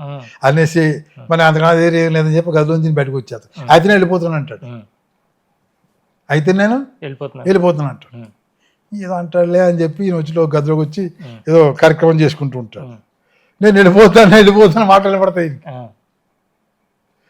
చూసుకుంటే విగ్రహం అక్కడ ఉండదు. ఇదేంటి రా జరిగిందని చెప్పి అనుకుని గబ పరిగెట్టుకు వెళ్తాడు. ఆయన నర్మదా నది కదా ఆయన యొక్క కొట్టుకుపోతుండే విగ్రహం. ఆకయ్య స్వామి వెళ్ళిపోతున్నాడు ఆగాగంట అని మొత్తం మీద నీళ్ళలో దిగి పట్టుకుపోతాడు. మనకంటే భయంకర నీళ్ళు అంటే వాళ్ళ మహానుభావులు కదా, వాళ్ళు సముద్రంలో దాటగలరు, సముద్రం నడవగలరు కూడా. ఆయన విగ్రహాన్ని పట్టుకొచ్చి పెడతాడు. ఆయన విగ్రహాన్ని పట్టుకొచ్చి పెట్టగానే ఈ లోపల 4 వాడిలో కావిడితోటి స్వామి పంచామృతాలు రెడీగా ఉన్నాయి పెట్టుకొస్తాడు. ఆ పంచామృత స్నానం చేస్తాడు. ఆయన ఆనందిస్తాడు. అందువల్ల సగుణాకారం ఇదంతా. అందుకని దత్తాత్రేయుడికి వాసన పువ్వులు. ఆయన యోగే కావచ్చు, గృహస్థుడికి దగ్గరగా ఉంటాడు దత్తాత్రేయుడు. దత్తాత్రేయుడికి పూజకి శుచి శుభ్రం తప్పించి విపరీత నియమాలు ఏముండవు. ఆ నియమాల గురించి చెప్పాలంటే భక్తే ప్రధానం. నియమాలు అనేవి మనం ఏర్పరచుకున్నవి. శుభ్రంగా లేకపోతే ముందు అసలు మైండే బాగుండదు. అన్నం తిని పూజ చేసి నిద్ర వచ్చేస్తుంది, పూజ చేయలేవు. కాబట్టి ఇవన్నీ మనం ఏర్పరచుకున్నాయి. అన్ని వాటికి మెయిన్ ప్రిన్సిపల్ భక్తి. మీకు చాలామంది చాలా కథలు ఉంటాయి కదా, మామూలు వాళ్ళందరికీ కూడా ఎంతోమందికి భగవంతుడు ప్రత్యక్షం అవుతాడు, ఎంతోమంది చెప్తాడు. ఇప్పుడు భగవంతుడు ఎలా ఉంటాడంటే శ్రీపాదుడు చెప్తాడు, నిర్జీవ స్వరూపాల్లోనూ ఉంటాడు, సజీవ స్వరూపాల్లోనూ ఉంటాడు. ఒక రాయి దగ్గరికి వెళ్ళి రోజు దండం పెట్టి బొట్టు పెట్టి నమస్కారం పెట్టి అదే భగవంతుడు ఏ కావాలో కోరిక తీరుస్తుంది. నిర్జీవ స్వరూపానికి ప్రాణం ఉంటుంది, సజీవ స్వరూపానికి అలాగా ప్రాణం ఉంటుంది. తెలియని వాడు ఎంతే మిడిమిడి జ్ఞానం ఉంటారు చూసారా, ఆ విగ్రహారాధన అవసరం లేదు. సగుణాగారం ఇప్పుడు నువ్వు ఎలా ఒక కుర్రాడు ఉంటాడు, వాడు పట్టుకొచ్చి షేక్స్పియర్ పుస్తకం చదవగలరా, ఓ మేకబత్ ఏదో పట్టుకొచ్చి చదవడం తెలియదు కదా, వాడు ఏబిసిడీలో రావు. వాడు ముందు ABCD అని చదువుకుని A for ant, B for boy అని వాడు అర్థమైతే కదా పెద్దవాడు అయ్యాకో తెలిసేది. అలాగే నువ్వు సగుణాకార పూజతో ముందు అలవాటు పడితే. ఇంకో పాయింట్ ఏంటంటే ఇందా మీకు కూడా చెప్పా, ఇంటికి వచ్చి భోజనం చేసిన సంగతి. భగవంతుడికి నీ సేవలు చేస్తుంటే భగవంతుడు ఏమనుకుంటాడు, పాపం వెరివేదకు మంత్రాలు రావురా, పాపం మీద రోజు సేవలు చేస్తున్నాడు, కాళ్ళు నొక్కుతున్నాడు, వేళ్ళు నొక్కుతున్నాడు, పునః పూజ చేస్తున్నాడు, ఆ పొలాల నమస్కారం పెడుతున్నాడు, అభిషేకం చేస్తున్నాడు కదా, పాపం వీడికి చేద్దాం జాగ్రత్త చూసుకున్నాడు అనుకుంటాడు. భగవంతుడు ఎవరండి, తండ్రి లాంటి వాడు. ఇప్పుడు పాదయో పార్ఘ్యం సమర్పయామంటావు. దేవుడు కాళ్ళు నువ్వు కడగలవా? ఒక కాలుతో ఆకాశం పెట్టాడు, ఒక కాలుతో భూమి నొక్కాడు, మూడో కాలు ఎక్కడ పెట్టమంటావు అని అడిగాడు. అలాంటి కాళ్ళు నువ్వు కడగలవా? హైదరాబాద్ కాదు కదా, ప్రపంచంలో నీళ్ళే సరిపోవు. శాస్త్రానికి పాదయో పార్ఘ్యం సమర్పయామని పంతులు గారు నీళ్ళు చుక్కలటయ్యాడు. ఆ భక్తి, ఆయన పాదాలు కడుగుతున్నావనే నువ్వు, నీలో స్పందన ఉండాలి, అదే ఆయన కోరుకునేది అంతే, అంతకు మించి ఏమీ లేదు. కాబట్టి సగుణాకార పూజకి ఎంత విలువ ఉందో మీకు అర్థమైంది. అదే అందుకంటే ఆయన యతీశ్వరుడు పూర్తిగా అన్నిటిని త్యజించిన వాడు కదా, ఆయనకి ఇన్ని వ్రతాలు ఇన్ని పూజలు అవసరమా? ఆ స్థాయికి నువ్వు వెళ్ళాలి కదా, ఉమ్, నువ్వు ఆ స్థాయికి వెళ్ళాలి కదా. ఉమ్. అదే అందుకే ఇప్పుడు మీరు చెప్పిన తర్వాత అర్థమైంది. ప్రొఫెసర్ అనుకోండి, ఇంకా ప్రొఫెసర్ ఆ ప్రొఫెసర్ వాదించగలరు. ఇప్పుడు ఏమి రాని వాడు ఆ ప్రొఫెసర్ ఏ వాదిస్తాడు? అవును. ఇప్పుడు శ్రీకృష్ణుడు ఉన్నాడండి, భగవద్గీత చెప్పాడు. ఉమ్, తర్వాత కృష్ణావతారం ఎప్పటిది? దశావతారంలో ఆఖరి అవతారం. ఉమ్, అదన్నీ ఇప్పుడు చెప్పాడు కురుక్షేత్ర యుద్ధంలో. వాడు అర్జునుని కింద పడేసిన వాళ్ళకి ఆదాయం నమస్కారం పెడితే చెప్పాడు. నువ్వెవడోరా నాయన, నేను ఇంత చేయించేవాడిని అంట. దీనికి బేస్ ఏమిటి? భగవద్గీతని శ్రీకృష్ణుడు వెంటనే చెప్పేయలేదు. అవును. భగవద్గీతకి బేస్ దత్తోపనిషత్తు. ఉమ్, భగవద్గీతకి బేస్ దత్తోపనిషత్తు. దత్తోపనిషత్తు. దత్తాత్రేయుడు 6వ అవతారంలో ఉమ్, అదన్నీ పద్య రూపంలో చెప్పాడు. ఉమ్, అవన్నీ ఈయన కొద్దిగా అతను కృష్ణుడే, అతను కృష్ణుడే. ఉమ్, ఈ అవసరాన్ని బట్టి ఇక్కడ దీన్ని ఇప్పుడు యానిటేషన్ చూడండి ఆ, ఇంగ్లీష్లో, దాన్ని పట్టుకొచ్చి ఇక్కడ అర్జునుడు చెప్పి ధైర్యం నింపాడు. ఉమ్, ఈయన చెప్పిన యోగాలన్నీ కూడా అప్పుడు చెప్పాడు అని చెప్పాడు. ఉమ్, కానీ ఆయన ఏంటి, దత్తాత్రేయుడి కృష్ణుడికి పెద్ద తేడా ఏమిటంటే, ఉమ్, దత్తాత్రేయుడి యొక్క స్వభావం ఎటువంటిదంటే జ్ఞానం కావాలన్నవాడిని పిలుస్తాడు. ఉమ్, ఇప్పుడు కార్తవీర్యార్జునుడు అవనివ్వండి, పరశురాముడు అవనివ్వండి, అలర్కుడు అవనివ్వండి, వీళ్ళందరికీ కూడా పరీక్షలు పెట్టాడు. ఇంద్రుడికి కూడా పరీక్ష పెట్టాడు. ఉమ్, వాళ్ళు వీడు ఫిట్టా కాదా, ఉమ్, ముందు ఎంట్రన్స్ ఎగ్జామ్ పెట్టు, ఈ ఎంట్రన్స్ ఎగ్జామ్ సక్సెస్ అయితే వీడిని మనం తీసుకుందాం అనుకునేవాడు. ఉమ్, కృష్ణుడి విషయం అది కాదు. ఆ, కృష్ణుడు అంటే ఎందుకు అలా కాదు అంటే, ఈ అవతార లక్ష్యం వేరు, అవును. ఆ అవతార లక్ష్యం వేరు. అవును. అందుకనే శ్రీపాద శివులపుడు అవతారం దత్తాత్రేయుడు ఎందుకు ఎత్తాడు అనేదాన్ని విషయాన్ని మనం ప్రశ్నించుకుంటే, ఉమ్, జ్ఞానం గతంలోనే జ్ఞానార్థులకే పంచాను, కానీ జ్ఞానం అందరికి కావాలి. ఉమ్, ఇప్పుడు ఒక ఉత్పత్తి పెద్ద సమాసంలో చెప్తే అర్థం, వాడు సినిమా చూడండి, గార్ధవ అంటే ఏం అర్థం అవుతుంది, గాడిద అంటే అర్థం అవుతుంది కానీ అంటాడు. ఉమ్, అలాగా అలా ఆ సమాసాలు అర్థమయ్యేటంటే ఇలాగే చెప్పేవాడికి కూడా చెబితే నచ్చుతుంది ఉమ్, అని చెప్పి ఆయన వచ్చి శ్రీపాద శివుల కింద వస్తాడు, వచ్చి ఇస్తాడు. ఎందుకు చెప్తున్నా అంటే ఈ విషయం మీకు, ఒకనొక సందర్భంలో శ్రీపాద చరితామృతంలో ఒక కథ చెప్తారు. ఉమ్, ఒకళ్ళు వచ్చి అందరికీ కూడా ఏంటంటే బ్రాహ్మలకి ఏదో వైశ్యులకి కాస్త జ్ఞానం గల వాళ్ళందరికీ దత్తదీక్ష ఇస్తుంటారు. ఆ, అప్పుడు శ్రీపాద శివులు ఏం చెప్తాడు, రండ్రా మీ అందరికి ఇస్తారు దత్తదీక్ష ఉమ్, అని, కుల వర్గ వర్ణ భేదాలు లేకుండా అందరికి దత్తదీక్ష ఇస్తాడు. ఉమ్. ఇప్పుడు నేను చెప్పింది సరిపోయిందా మీకు? అప్పుడు జ్ఞానం మీద ఎవరికైతే ఇంట్రెస్ట్ ఉందో వాళ్ళకి మాత్రం ఇవ్వడానికి ఆ అవతారాలన్నీ, ఇది అందరికీ జ్ఞానం ఇవ్వాలనేది శ్రీపాద శ్రీ వాళ్ళ. అందుకని ఒక్కొక్క అవతారానికి ఒక లక్ష్యం ఉంటుంది. షిరిడి సాయిబాబా ఉన్నాడు అనుకోండి, షిరిడి సాయిబాబాని ఒక భక్తుడు అడుగుతాడు, ఏమంటాడంటే, ఎవడన్నా వచ్చి కాళ్ళ దండం పెట్టాడు అనుకో, నువ్వు ఏమంటా ఏం కావాలంటావు, నాకు ఇల్లు లేదు, నా ఇల్లు ఇచ్చాను పో అంటావు. వాడికి 2 నెలలకో 3 ఇల్లు ఏర్పడుతుంది. నాకు పెళ్ళి అవ్వలేదంటే పెళ్ళి అవుతుందో పో అంటావు. వాడు 2 నెలలకు 3 పెళ్ళి అవుతుంది. డబ్బు కావాలి, డబ్బు ఇస్తాను. అసలు గురువు కదయ్యా, నువ్వు గురువు ఏం చెప్పాలి, ఒరే పూజ చేసుకోరా, ధ్యానం చేసుకో, ఈ పంతం చెప్పు, ఇవి చెప్పు, అవి చెప్తాం అంటే నవ్వుతా అంటాడు. సిరి సాయిబాబా లైఫ్ అంతా ఎలా ఉంటుందంటే చాలా సరదాగా ఉంటుంది. ఆయన అంతా నర్మగర్భంగా ఉంటుంది అని చెప్పే విషయాలన్నీ అర్థం చేసుకోవాలి. ఆయన అంటాడు, ఓరి పిచ్చోడా, మనం వరం ఇవ్వకపోతే వాళ్ళ మందరికి ఎందుకు వస్తాడు రా అంటాడు. వాడు వరం ఇవ్వకపోతే వాడు మందరికి ఎందుకు వస్తాడు, రాడు. వాడికి వరం ఇస్తూనే మనం మెల్లిగా ఈ ఆధ్యాత్మిక చింతన అనేది వాళ్ళు ప్రవేశపెట్టాలి. ఓ చంటి పిల్లాడు ఉంటాడు, ఒరే పుస్తకంలో పడ్డారా అంటాం, వాడు ధ్యానం చాక్లెట్ ఇస్తాను పడ్డారా వెంటనే పట్టుకొస్తాడు. మీరు షిరిడి సాయిబాబాని పూజించే విషయాలు కొంచెం దీర్ఘంగా ఆలోచిస్తే, మొదట్లో షిరిడి సాయిబాబాని పూజించారు అనుకోండి, స్వామి నాకు ఇబ్బంది ఉంది అని నమస్కారం పెట్టుకుని వెంటనే తీరిపోతుంది ఓ 15 రోజుల్లో. మళ్ళీ వచ్చి నా పిల్లాడికి స్కూల్ ఫీజు కావాలి స్వామి, స్కూల్ సీట్లు కావాలి స్వామి అంటే ఓ నెలలో తీరిపోతుంది. నా భార్యకి ఆరోగ్యం లేదు స్వామి అంటే 2 నెలల్లో తీరిపోతుంది. ఆయన అందుకనే షిరిడి సాయిబాబా గుళ్ళన్నీ కూడా గ్రామానికి ఉంటాయి. అయితే ఆయన ఏం చేస్తారంటే, కొంతకాలం పోయిన తర్వాత వీళ్ళు కోరికలు అడుగుతుంటే కోరికలు లేట్ అవుతుంటే తీరడానికి. ఇప్పుడు 2 నెలలు పట్టింది, తర్వాత 6 నెలలు పడుతుంది. ఈ 4 to 6 నెలల మధ్య ఉంటుంది కదా, 3-4 నెలలు వీడు అటుపోలేడు ఎంతసేపు సాయిబాబాకి నమస్కారం పెట్టుకోవడం, ఆ సంపూర్ణ చరిత్ర చదువుకోవడం, భగవంతుని పూజించడం, సాయిబాబా గుడికి వెళ్ళడం, వీడు ఆధ్యాత్మిక చింతన పెరుగుతుంది. పెరిగి సాయిబాబా చరిత్ర రోజు చదవడం వల్ల వీడికి ఏమవుతుందంట, జ్ఞానం పెరుగుతుంది. ఈ విషయం అంటే ఏంటి, ఆ విషయం అంటే ఓహో ఇలా ఉందా అని చెప్పి వేరే బాబా ఉన్నాడు. ఆయన బాబా ఏం చేస్తాడు, ఏదో పలానా భగవద్గీత చదివా అని అడుగుతాడు, పలానా గురుచరిత్ర చదివా అని అడుగుతాడు. అప్పుడు ఇలా బాబా చెప్పాడు కదా, మన భగవద్గీత చదువుతాం, జ్ఞానేశ్వరుడు చెప్పింది చదువుతాం అని చెప్పి అడిగి వెళ్తాడు. ఇది చెప్పాడు చదువుతాం. అందుకని అన్నీ ఏంటంటే మనిషికి భగవంతుడు ఒక విధానం ఉంటుంది, ఒక్కొక్క అవతారానికి ఒక్కొక్క లక్ష్యం ఉంటుంది. లక్ష్మి. ఆ లక్ష్యాన్ని భగవంతుడు భక్తుని మనసులో ఎలా పెట్టాలి, ఎలా చేయాలి, ఎలా చెందాలి అన్నీ ఆయనే తెలుసుకుంటారు. అవన్నీ తెలుసుకోవాలంటే మనం ఏంటంటే మనసా వాచా కాకుండా భగవంతుని పూర్తిగా నమ్మాలి. ఈ శ్రీపాద శ్రీవల్లభుని యొక్క అవతారానికి సృష్టి ఆరంభంలో ఉన్నటువంటి దత్తావతారానికి మధ్యలో ఎన్ని సార్లు దత్తుడు అవతరించాడు గురుగారు? దత్తుడు ఎప్పుడు పర్మనెంట్ అండి. ఆ, అంటే ఇంతకుముందు 6వ అవతారంలో దత్తోపనిషత్తు చెప్పాడు అన్నారు కదా, అంటే అలా ఎన్ని అవతారాలు ఉన్నాయండి? సత్యయుగం నుంచి మనకు దత్తాత్రేయ అవతారమే. అయితే విష్ణువు మాత్రం ఈ అవతారం తీసుకున్నాడు. విష్ణువు ఈ అవతారం తీసుకున్నాడు. మీకు ముందే చెప్పాను, సృష్టి ప్రారంభం నుంచి కూడా దత్తుడు ఉన్నాడని చెప్పి. ఎందుకంటే కారణం, ఇప్పుడు రామావతారంలో రాముడు అన్నాం, కృష్ణావతారం కృష్ణుడు అంటున్నాం, మరి అప్పుడు దత్తాత్రేయుడు, ఇప్పుడు దత్తాత్రేయుడు. దత్తుడు మొదటివాడు, తర్వాత దత్తాత్రేయుడు. దత్తాత్రేయుడు తర్వాత ఏంటంటే ఈ జ్ఞానం బోధించాలి గురుస్వరూపమే తీసుకున్నాడు ఆయన. అది గురుస్వరూపం దైవస్వరూపం కలయిక. దైవస్వరూపం గురుస్వరూపం కలయిక అది. ఈ శ్రీపాదుడు అవతారం వచ్చేటికి పూర్తి స్వరూపం. కలియుగంలో ఉండే సమస్యలు, కలియుగంలో ఉండే ఇబ్బందులు పోవడానికి వీరు కలియుగంలోకి వచ్చారు శ్రీపాదు వల్ల.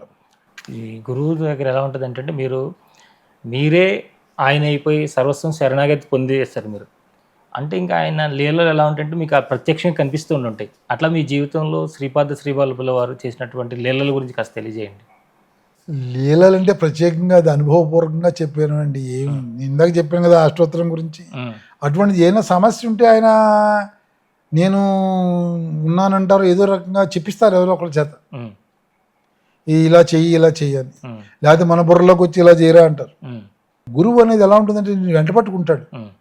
అది మాత్రం తిరుగులేని సత్యం. అది నువ్వు నమ్మేవంటే నేను వెంటనే ఉంటాడు. గురువును పూజే దేవుని వదిలేమని కాదు అర్థం. It doesn't mean that. భగవంతుడే, గురువు గురువే. గురువును పూజిస్తున్న భగవంతుని పూజించు, దానికి దీనికి లింక్ పెట్టకూడదు. గురువును పూజించు, గురువును బాగా నమ్ము. కృష్ణుడు భగవంతుడే, కానీ సందీప్ మహాముని గురువే కదా. రాముడు మహానుభావుడు, మరి సంపూర్ణ విష్ణు మహావిష్ణు అవుతారు, మరి ఆయన వశిష్ఠ గురువు. అందుకని ఈ పద్ధతి కావాలి. ఈ పద్ధతి నీకు ఎప్పుడైతే అర్థం కాదో నీకు ఆ తర్వాత అర్థం కాదు. ఆయన చేరుకోవాలంటే ఇది చేయాలి. నువ్వు చెయ్యాలా చెయ్యక్కర్లేదు నిర్ణయం చేసేవాడు ఆయన. స్వప్నంలో కాకుండా మీరు మెలకువలోనే వారి యొక్క దర్శనాన్ని పొందిన క్షణం ఉందండి? ఒకసారి పొందాను కానీ గుర్తించలేదు. ఒక గుడి ఉంది ఉప్పల్లో, ఒక పెద్ద దత్తాత్రేయుడు గుడి ఉంది ఉప్పల్లో. అక్కడ పూజలు అవి చాలా బాగా జరుగుతాయి. ఒక 6 ఫీట్ దత్తాత్రేయ విగ్రహం ఉంటుంది. అక్కడ పూజలు బాగా జరుగుతుంటాయి. వాళ్ళు ఒకసారి వాళ్ళు బాగా తెలిసిన వాళ్ళు, నాకు వాళ్ళు చెప్పారు, ఒకసారి అభిషేకం చేస్తుండే ఒక ఆయన మొత్తం చీరిపోయిన బట్టలతో వెళ్తూ వచ్చాడండి. మేము చేస్తుంటే ఎలా చూస్తూ కూర్చున్నాడో బయట నుంచి, మాకు తెలియక ఈడవడానికి రాష్ట్రంగా అడ్డంగా ఉన్నాడని చెప్పి వెళ్ళన్నాము. కానీ అలాగే చూస్తూ కూర్చున్నాడు. ఏదో 2 మెట్లు దిగి ఈడకి దత్తుడు కాదు కదా అని చెప్పి అవ్వ పరిగి వచ్చే కిందకి అలా మాయిపోయాడండి ఆయన అన్నాడు. ఈ లోపల ఒక ఆవిడ ఎవరో వీడియో తీసింది, కాస్త దేవుడు వీడియో తీస్తుంది, అది తిప్పింది. అక్కడ ఆ తిప్పితే ఆ బొమ్మ పడింది. మరి బొమ్మ కూడా కొద్దిసేపు కలపడం మాయిపోయింది.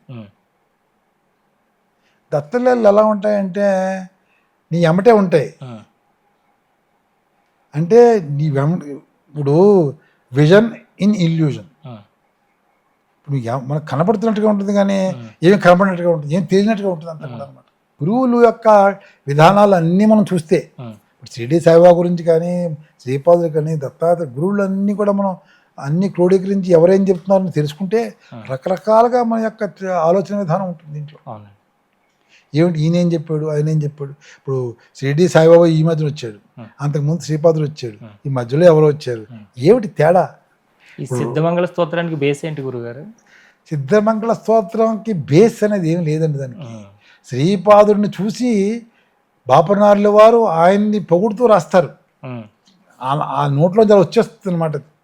అంటే అలాంటివి రావాలంటే స్వామి యొక్క అనుగ్రహం ఉంటే కానీ రాదు కదా. అని బాపనార్లు ఎవరినేవ్వండి, ఎవరినెవరినేవ్వండి, ఆ శ్రీపాదుని చూసి బాపనార్లే కళ్ళం నిలబెట్టుకున్నాడంటే నాకంటే నువ్వు గొప్పవాడనే కదా చెప్పడం. మరి ఆ సిద్ధమంగళ స్తోత్రం ఆయన మెచ్చుకున్నారు, చాలా బాగుంది స్తోత్రం అని చెప్పి ఆయన వరం ఇచ్చారు. ఈ స్తోత్రం చదివిన వాడికి ఈ లాభం కలుగుతుంది, ఈ స్తోత్రం చదివితే ఇలా ఈ బాధ నుంచి బయటపడతాడు, ఇది చదివితేనేమో ఇంతమంది బ్రాహ్మణులకు భోజనం పడుతుంది, మండల దీక్ష కలిగినంత అవుతుంది, అనగావ్రతం చేసినట్టుగా అవుతుందని ఆయన కొన్ని విధానాలు చెప్తారు. అది వారి నోటి నుంచి వచ్చింది కాబట్టి దాని ప్రశస్తి. అవును, అంటే సిద్ధమంగళ స్తోత్రము ఆ రోజు ఆయన చూస్తూ చెప్పి అంత ప్రాచుర్యం పొంది ఈవేళ అందరూ కూడా చేస్తున్నారు. కరెక్ట్. అలా మీరు కూడా మొట్టమొదటగా స్వామివారి చరిత్రను అందరికీ అందించాలని అనుకున్నారు. అది గ్రంథ రూపంలో వచ్చింది, అందరికీ అందింది. అలా మీరు ఎన్ని గ్రంథాలు రాశారు గురుగారు ఇప్పటిదాకా? నేను 5-6 గ్రంథాలు రాశానండి. నేను రాసిన గ్రంథాలు ప్రతిదానికి నేనే ప్రత్యేకంగా అనుకుని రాయలే. ఆయన ప్రేరణతో చేసిన పని అంతా. నేను ప్రత్యేకించి ఏం చేయలే. నేను ఫస్ట్ రాసిన శ్రీపాద శివుల కథాసుధ అనే పుస్తకం రాశా. ఆ పుస్తకం రాసినప్పుడు, ఫస్ట్ పుస్తకం రాసినప్పుడు నేను కురూపురం వెళ్ళాను, విట్ల బాబా గారిని కలిశాను. కలిసి పుస్తకం ముందు డిటిపి చేయించి నేను రామస్వామి గారిని కలవాలని వెళ్ళా. ఆయనతో పరిచయం లేదు. ఆ శ్రీపాద టెంపుల్ ముందు కూర్చుని అలా చదువుతున్నా, అని వినిపిస్తున్నాను అన్నమాట. చరిత్ర రాసిన స్వామి అని చెప్పాను. ఒక 4-5-6 పేజీలు వినిపిస్తున్నాను. అప్పుడో గుడి అంతా ఖాళీగా ఉండేది, గొడవ అంతా ఉండేది. ఒక వ్యక్తి వచ్చారు. సార్ నమస్కారం అండి అన్నాడు. నమస్కారం బాబు, ఎవరు నువ్వు అంటే, నేను ఫలానండి, ఫలానా చోట కలిసాను అన్నాడు. అట్లయినా సంతోషం. ఏం చేస్తున్నారు సామాన్? ఇలా చదువుతున్నాను అయ్యా అన్నాను. బాగుందండి, రామస్వామి గారు మీరు కలిసారా అని అడిగాడు. భగవంతుడి యొక్క లీలలు ఎలా ఉంటాయంటే, ఆ రామస్వామి గారిని ఎప్పుడు చూడలేదయ్యా, రామస్వామి గారు నాకు తెలీదు, వాడిని కలవాలని కోరుకుందాకంటే నాకు బాగా పరిచయం 2 సార్లు తీసుకెళ్తాను అని పక్క గదిలోని పాపం పెద్ద ఆయన ఉండేవారు. ఆయన్ని కలిశారు. కలిసాక పాపం ఆయన ఏం చేస్తామంటే చెప్పాను, ఆయన 10 నిమిషాలు కూర్చోమని చెప్పి పుస్తకం చదివారు. అక్కడక్కడ చదివారు. 1 గంట చెప్పు, 1 అరగంట చదివి ఆ పుస్తకం చూసి అప్పుడు నాకు మామిడి పండు ఇచ్చారు. నాన్న ఈ పుస్తకం చాలా విజయం అవుతుంది, మంచి కార్యక్రమం చేస్తున్నాం, పుస్తకం అయ్యే కొన్ని కాపీలు మాకు ఇయ్యి. అలాగే స్వామి అని చెప్పని ఆ పుస్తకం ప్రింట్ చేయించాము, వారికి కాపీలు ఇచ్చాను. ఆ తర్వాత వారిని చాలాసార్లు కలిశాను స్వామివారిని. ఈ మధ్యన నేను స్వామివారి ఆదేశం ప్రకారం భాస్కర్ సత్కథా సంపుటి అనే ఒక వీడియోలో శ్రీపాదుల వారి జీవితం అంతా పార్ట్స్ కింద తీసుకొస్తున్నాను. ఇప్పుడు 9 పాటలు వచ్చాయి. నాకు రామస్వామి గారి పాట చేయమని స్వామి కొంచెం అనుకున్నా అన్నట్టుగా దృష్టి కలిగించారు. అందుకు రామస్వామి గారి జీవితం ఎలా జరిగింది అని, ఎక్కడి వాడు, ఎలా వచ్చాడు పిఠాపురం, ఎందుకు వచ్చాడు, ఎలా చేశాడు, గుడి ఎలా కట్టాడు, అసలు అనే విషయాన్ని నేను అక్కడ సంపాదించి, ఎందుకంటే నేను చాలాసేపు పిఠాపురం వెళ్ళాను కానీ ఎవరో వాళ్ళు చేశారు వీళ్ళు చేశారు అని చెప్పడం తప్పించి ఆ చరిత్ర అంతా సరిగ్గా చేయలేవాడు. అందుకని చెప్పి నేను ఏం చేశానంటే ఆ వీడియోలో ఆ చరిత్ర అంతా చేశాను, వారి జీవితం ఎలా వచ్చింది. అందులో కర్ణాటక నుంచి పిఠాపురం ఎందుకు వచ్చాడు, స్వామి ప్రేరణ ఎంత. పిఠాపురం వచ్చిన తర్వాత ఆయన నడుసోబవాడు వెళ్ళాడు. అప్పటికి జయపాదులో దేవాలయమే లేదు. నడుసోబవాడు వెళ్ళాడు. నడుసోబవాడు పెడితే నడుసోబవాడులో పూజారులు అన్నారు, ఏమండి పిఠాపురం గొప్ప క్షేత్రం కదా, అక్కడ శ్రీపాదుడి పేరుని దేవాలయం కట్టి దాన్ని శ్రీపాదుడి జన్మక్షేత్రం కింద డెవలప్ చేయండి, అన్ని శ్రీపాదుల క్షేత్రాలు ఉన్నట్లకి అదే కేంద్ర స్థానం అంటారు. అప్పుడు ఓహో గుడి కట్టాలన్నమాట. అప్పుడు ఇప్పుడు గుడి ఉన్న ప్రదేశంలో ఒక పాతిల్లు ఉండేది, ఆ పాతిల్ని కొన్నారు వాళ్ళు. భగవంతుడి యొక్క ప్రేరణ అంతా చాలా డిఫరెంట్గా ఉంటుంది, దాన్ని అర్థం చేసుకోవాలి. ఇప్పుడు నేను ఒకసారి నైమిసారణ్యం వెళ్ళి అంతా చూశాను, అన్నీ చూసి తిరిగాను. నాకు హిందీ పుస్తకం కూడా అంతకుముందు రాశాను. ఆ హిందీ పుస్తకం ఇచ్చాను వాళ్ళకి, దత్తాత్రేయ చరిత్ర హిందీ పుస్తకం. నేను 3 రోజులు ఉన్నాను. ఒక రోజు వెళ్ళి అక్కడ వ్యాసపీఠం ఉంది, అక్కడ ప్రధాన పూజారి సంజయ్ అని ఒక సంజయ్ శాస్త్రి అని ప్రధాన పూజారి. ఆయన కలిసి అన్నాను, ఏమండి శ్రీ మహావిష్ణువు దత్తాత్రేయుడి కింద ఇక్కడికి వచ్చి మన సౌనకాది మహామునికి సూత మహామునికి దత్తాత్రేయుడి యొక్క చరిత్ర ఇలా ఉంటుందని చెప్తారు కదా. ఈ నైమిసారణ్యం అంతా తిరిగాను నేను, ఎక్కడా నాకు అసలు ఈ దత్తాత్రేయుడు విగ్రహం కనపడలేదు. ఎక్కడో అక్కడ ఏదో చిన్న ఒక 2 ఫీట్ల విగ్రహం కనపడింది, ఒక మూల కనపడింది. ఇంత ప్రశస్తమైన స్థానంలో దత్తాత్రేయ విగ్రహం లేకపోవడం ఏంటండి అన్నాను. ఆదేశం అయ్యే సాబ్ ఆదేశం అయ్యా అన్నాను. నేను ఆదేశం అయ్యాను, అది వేరే సంగతి అనుకోండి, మరి మీరు చేస్తే బాగుంటుంది కదా. అప్పుడు ఎవరు మీరు వెళ్ళిపోతారు, నేను వెళ్ళిపోతాను, బండి చక్రం కదా జీవితం అంతా. వచ్చిన వాడు కూడా ఈ పలానా విగ్రహం అంటూ ఉంటే ఓ దత్తాత్రేయుడికి ఇదంటే అని వెంటనే అన్న చేయి పట్టుకుని వ్యాసపీఠం దగ్గర తీసుకెళ్ళాడు. వ్యాసగద్ది అక్కడే అంతా వ్యాసగద్ది మీద స్వామివారి పాదాల మీద కాళ్ళు చేయబెట్టి నువ్వు దత్తాత్రేయ విగ్రహం ఇస్తాను ప్రమాణం చేయాలి. ఇస్తానండి అన్న. సరే వచ్చాను. ఎంత విగ్రహం 3 ఫీట్ల విగ్రహం కావాలి, స్టాండింగ్ విగ్రహం కావాలని అడిగాను. మంచిదండి. దత్తాత్రేయుడు లేలు ఎలా ఉంటుంది మీరు అడిగారు కదా మీరు, దాని సమాధానం ఇందులో కూడా వస్తుంది మిత్రుడు. వచ్చాను. రాయమండ్రిలో నాకు తెలిసిన వాళ్ళు ఒక అతను ఉన్నాడు, అతను చెప్పాను. అతను పెద్ద ఫ్యాక్టరీ అది, ఎంత 40,000 అవుతుంది సార్ అన్నాడు. అది చేసి పెట్టవా అంటే ఇంకేం కావాలంటే ఏదో కొంచెం చిన్న చిన్న ఒక 1.5 feet శ్రీపాద విగ్రహం కూడా చేసి పెట్టవయ్యా, ఒక 1.5 feet నృసింహస్వర విగ్రహం కూడా చేసి పెట్టి, ఏదో తెలిసిన వాళ్ళం కదా, ఈ జిల్లా వాళ్ళం కదా అని చెప్పి సరే సార్ అటు ఇటు చేసేద్దాం చేసి. ఆ దత్తాత్రేయుడు 3 feet విగ్రహం ఉండేవాడికి అది తయారైపోయింది. వాళ్ళకి ఫోన్ చేస్తే పంపించండి మేము చేస్తాం. ఎంతమందిని అడిగినా అయ్యి బాబాయ్ 350 కిలోలు ఉందండి, అక్కడ ఎత్తలేకపోతున్నారు జనం, దీన్ని లారీలో పెట్టి ఎలా పట్టుకెళ్తాం మా వాళ్ళు కాదండి. 3 అడుగులు 350, 350 చాలా బరువు ఉంది అది. ఇప్పుడు కొండ కొట్టి చేశారు చాలా. నేను తెలిసిన పోలీస్ ఆఫీసర్ ఉంటే మా ఫ్రెండ్ ఉంటే ట్రై చేశాను. వాళ్ళ లక్కుల నుంచి లారీలు వస్తాయి కదా, వాళ్ళు ఎవరో కూడా విగ్రహం చేసి మా వాళ్ళు కాదండి, మా వాళ్ళు కాదండి. అలా 1.5 months అయిపోయింది. నేను ఒకరోజు దత్తాత్రేయుడికి చెప్పాను, స్వామి నువ్వు వెళ్తావా వెళ్ళు, లేకపోతే ఇక్కడ ఎవరైనా మహానుభావుడు కడతాను గుడి అంటే వాళ్ళకి ఇచ్చేస్తాను, నేనేమి ఆశించట్లేదు, నా మనసు అంతా వాళ్ళు అడిగారు అక్కడికి వెళ్ళాలని, అటు వెళ్ళిపోతే బాగుంటుంది అని.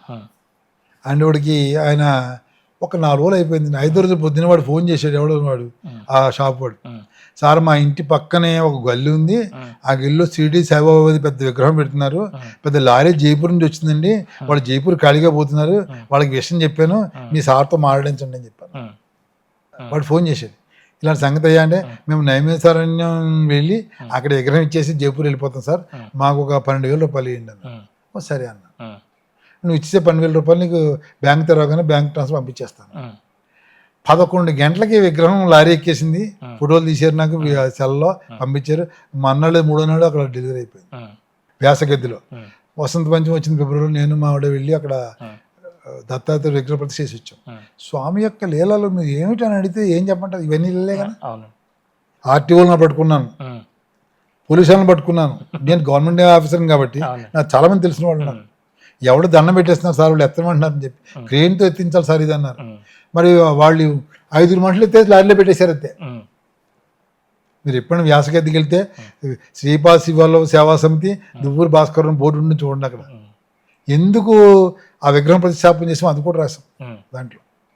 అంటే నేను చెప్పేది అంటే నేనే గొప్పవాడిని కాదు చెప్పేది, ప్రతి వ్యక్తికి అతని యొక్క ఇదనమాట. ఇప్పుడు ఇంగ్లీష్లో చెప్తాడు, you can take the horse to the pond but you cannot make it drink అంటే. నువ్వు అక్కడ భగవంతుడు ఏం చేస్తాడు, అక్కడ తీసుకెళ్తాడు. నువ్వు మానవుడు కాబట్టి విచక్షణ జ్ఞానం ఉపయోగించాలి. Your at cross roads. భగవంతుని క్రాస్ రోడ్స్ వదిలేసినప్పుడు ఏది మంచిదో నువ్వు చూసుకోవాలి. నీ మానవుడు కాబట్టి నీ మేధస్సు ఉపయోగించి నువ్వు చూసుకోవాలి.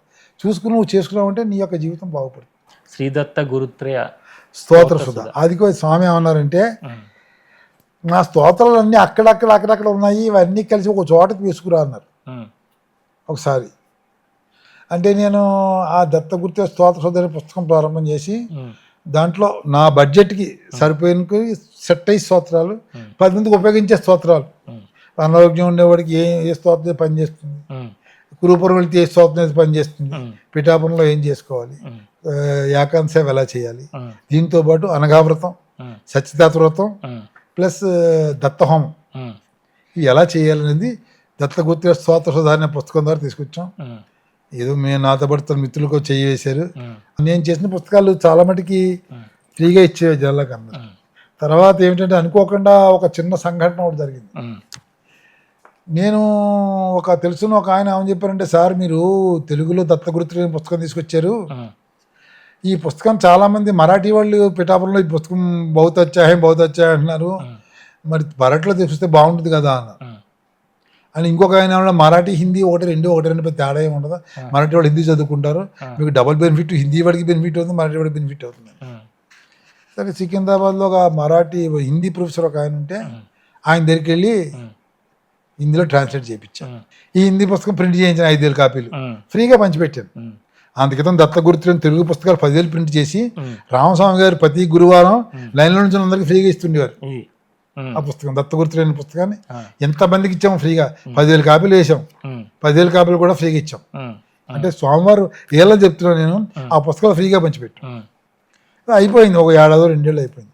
ఒకరోజు పొద్దున్నే పిఠాపురం నుంచి ఫోన్ వచ్చింది, సార్ ఒక ఆవిడ ఎవరో నాగపూర్ నుంచి మీ హిందీ పుస్తకాన్ని మరాఠీలో ట్రాన్స్లేట్ చేసి స్వామివారికి బట్టలు పెట్టి ఈ స్వామివారి పాదాల దగ్గర పెట్టి ప్రింట్ చేయమని చెప్తే ఆ మనిషిని పంపించిందండి మరాఠీ ఆ పుస్తకం. మీరేం చెప్పారని అడిగా. సార్ మేము ప్రింట్ చేయించడం మాకు సంబంధం లేదు, ఉమ్, మరి ఇదేవారు ప్రింట్ చేయించారు హిందీ పుస్తకం అంటే దూరి భాస్కరరావు గారిని ఒక ప్రింట్ చేయించారని చెప్పామండి అని చెప్పి మీరు అంతా మాట్లాడండి అన్నారు. ఉమ్, మాట్లాడండి నేను ఏం చేశానంటే అంతా మాట్లాడా. ఏంటయ్యా అంటే మన నాగపూర్ అండి, ఇది సంగతి, నేను పట్టుకొచ్చాను సార్ లాగా నాకు మీరు ఎట్లాగట్లాగా ఇది చేయాలి. ఉమ్, సరే ఓ పని చేయవయ్యా, ఆ పుస్తకాలు కవర్లో పెట్టి వాళ్ళకి ఇచ్చేసేయి, నేను తెప్పించుకుంటాను నేను. ఉమ్, ఆయన ఏం చేశాడంటే అక్కడ పెట్టేసి వెళ్ళిపోయాడు కుర్రాడు. ఉమ్, కాకినాడలో మా ప్రింటర్ ఉంటాడు ఉమ్, చంద్రశేఖర్ అని, అతను చెప్తే వెళ్ళి పాపం తెచ్చి నాకు కొరియర్లో పంపించాడు. మనకి మరాఠీ రాదు చదవడం. నేను హిమయత్నాలో దేవాలయం కట్టాను, గణపతి దేవాలయం, విజయ గణపతి దేవాలయం, స్ట్రీట్ నెంబర్ 5. దాంట్లో ఉపాలయాలు శ్రీపాద శివల్లభుడు, నృసింహ సరస్వతి వీళ్ళందరికీ కట్టాను. అక్కడ కూర్చుని ఈ మరాఠీ పుస్తకం వచ్చింది, దీన్ని ఏం చేయాలని చెప్పి ఆలోచిస్తున్నాను. ఒక ఆయన పక్క వచ్చి కూర్చున్నాడు. సార్ నమస్తే సాబ్. ఎవరండి తమరు అన్న. సార్ మీ అపార్ట్మెంట్లో పైన అన్నీ అద్దెకి చేరాను సార్, నేను నాది నాగపూర్ మీ మరాఠీ వాడిని అండి అన్నాడు. మన సమస్యని చెప్తే తీరుతుంది కదా అని చెప్పా. నా భార్య వచ్చిందని, నా భార్య మరాఠీ కాలేజీ ప్రిన్సిపాల్ అన్నాడు. సరే ఈ ఇంట్లోకి వెళ్ళే పుస్తకం తెచ్చి ఆవిడ దగ్గరికి వెళ్ళా. ఆవిడ ఏమందంటే నాకు 2 రోజులు టైం ఇవ్వండి, నేను ఈ పుస్తకం చదివి దీన్ని ఎంత బ్యాక్గ్రౌండ్ ఉంది పుస్తకం చెప్తాను మీకు, whether go for printing or not అది నేను చెప్తాను అని చెప్పాను. ఇక్కడికి ఆవిడ ఏమందంటే 2 రోజుల పైకి మళ్ళీ వెళ్ళాను. చాలా బాగా రాశారండి ఎవరో సైన్స్ మరాఠీలో, చాలా బాగుంది, very good book, print worth for printing అని చెప్పింది. నేను ఏమండి ఇది హైదరాబాదు, ఇక్కడ మరాఠీ ప్రింట్ చేసి టైప్ చేసి వాళ్ళు ఎవరు ఉండరు, 2 తప్పులు చేశారు ఒప్పులు చేశారు, DTP కరెక్షన్ మాకేమైనా శక్తి లేదు అంటే ఆయన ఏమన్నాడు, ఆయన Nagpur cricket association retired general secretary. ఆయన ఏం చేశాడంటే నాకు ఇచ్చేయండి నేను చూసుకుంటాను. పాపం వెళ్ళి వాళ్ళు ఆ పుస్తకం రాసిన వాళ్ళ ఇంటికి వెళ్ళారు నాగపూర్లో, ఆవిడ చేత అంతా మాట్లాడించారు. ఆవిడ నేను ఏం చెప్పానంటే TTP చేయించి అన్నీ చేయండి, చేసాక నేను దాన్ని ప్రింట్ చేయించుకుంటే కాకినాడలో ఏదో రకంగా తంటాలు పడతాం మీకు అంటే ఆవిడ రాసిచ్చి అన్ని DTP చేయించి అంతా చేసింది. వాడు డబ్బులు ఇస్తాను బాబు వద్దురాకన్నాడు. భగవంతుడు అంత అదృష్టం కలిగజేశాడు నాకు ఈ కార్యక్రమం చేయడానికి, నాకు వద్దు సార్ డబ్బులు ₹1 వద్దు అన్నాడు. అవన్నీ పంపించాడు. మేము కాకినాడలో ప్రింట్ చేయించాం, మరాఠీ వాళ్ళందరికీ ఫ్రీగా పంచిపెట్టాం. అది రేట్ ₹75 పెట్టామనుకోండి, కొంతమంది ఇచ్చారు, కొంతమంది ఫ్రీగా పంచిపెట్టాం. నర్సబోర్డులో ఫ్రీగా పంచిపెట్టాం, గంగాపూర్లో ఫ్రీగా పంచిపెట్టాం. ఎంత సర్వీస్ చేయాలో అంత సర్వీస్ చేస్తున్నాం. మాకు పెన్షన్ బాగానే వస్తుంది. I'm not dependent on this.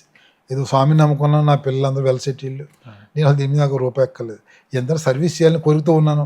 నన్ను ఎందుకు పుట్టించాడో నేను సార్థకం చేసుకుందాం అనుకున్నాను. నాకు ఇప్పుడు 71 సంవత్సరం వస్తుంది. నేను సంతృప్తికరమైన జీవితాన్ని అనుభవించాను. నాకు ఏది లేదు అని లేకుండా చేశాడు. ఈ దత్త గురుత్రయం గురించి కొంచెం చెప్పండి. ఈ బుక్ రాయడానికి ప్రేరణ ఎట్లా, అంటే ముగ్గురిని ఈ దత్త గురుత్రయం ఒక చిన్న కారణం ఉంటుంది.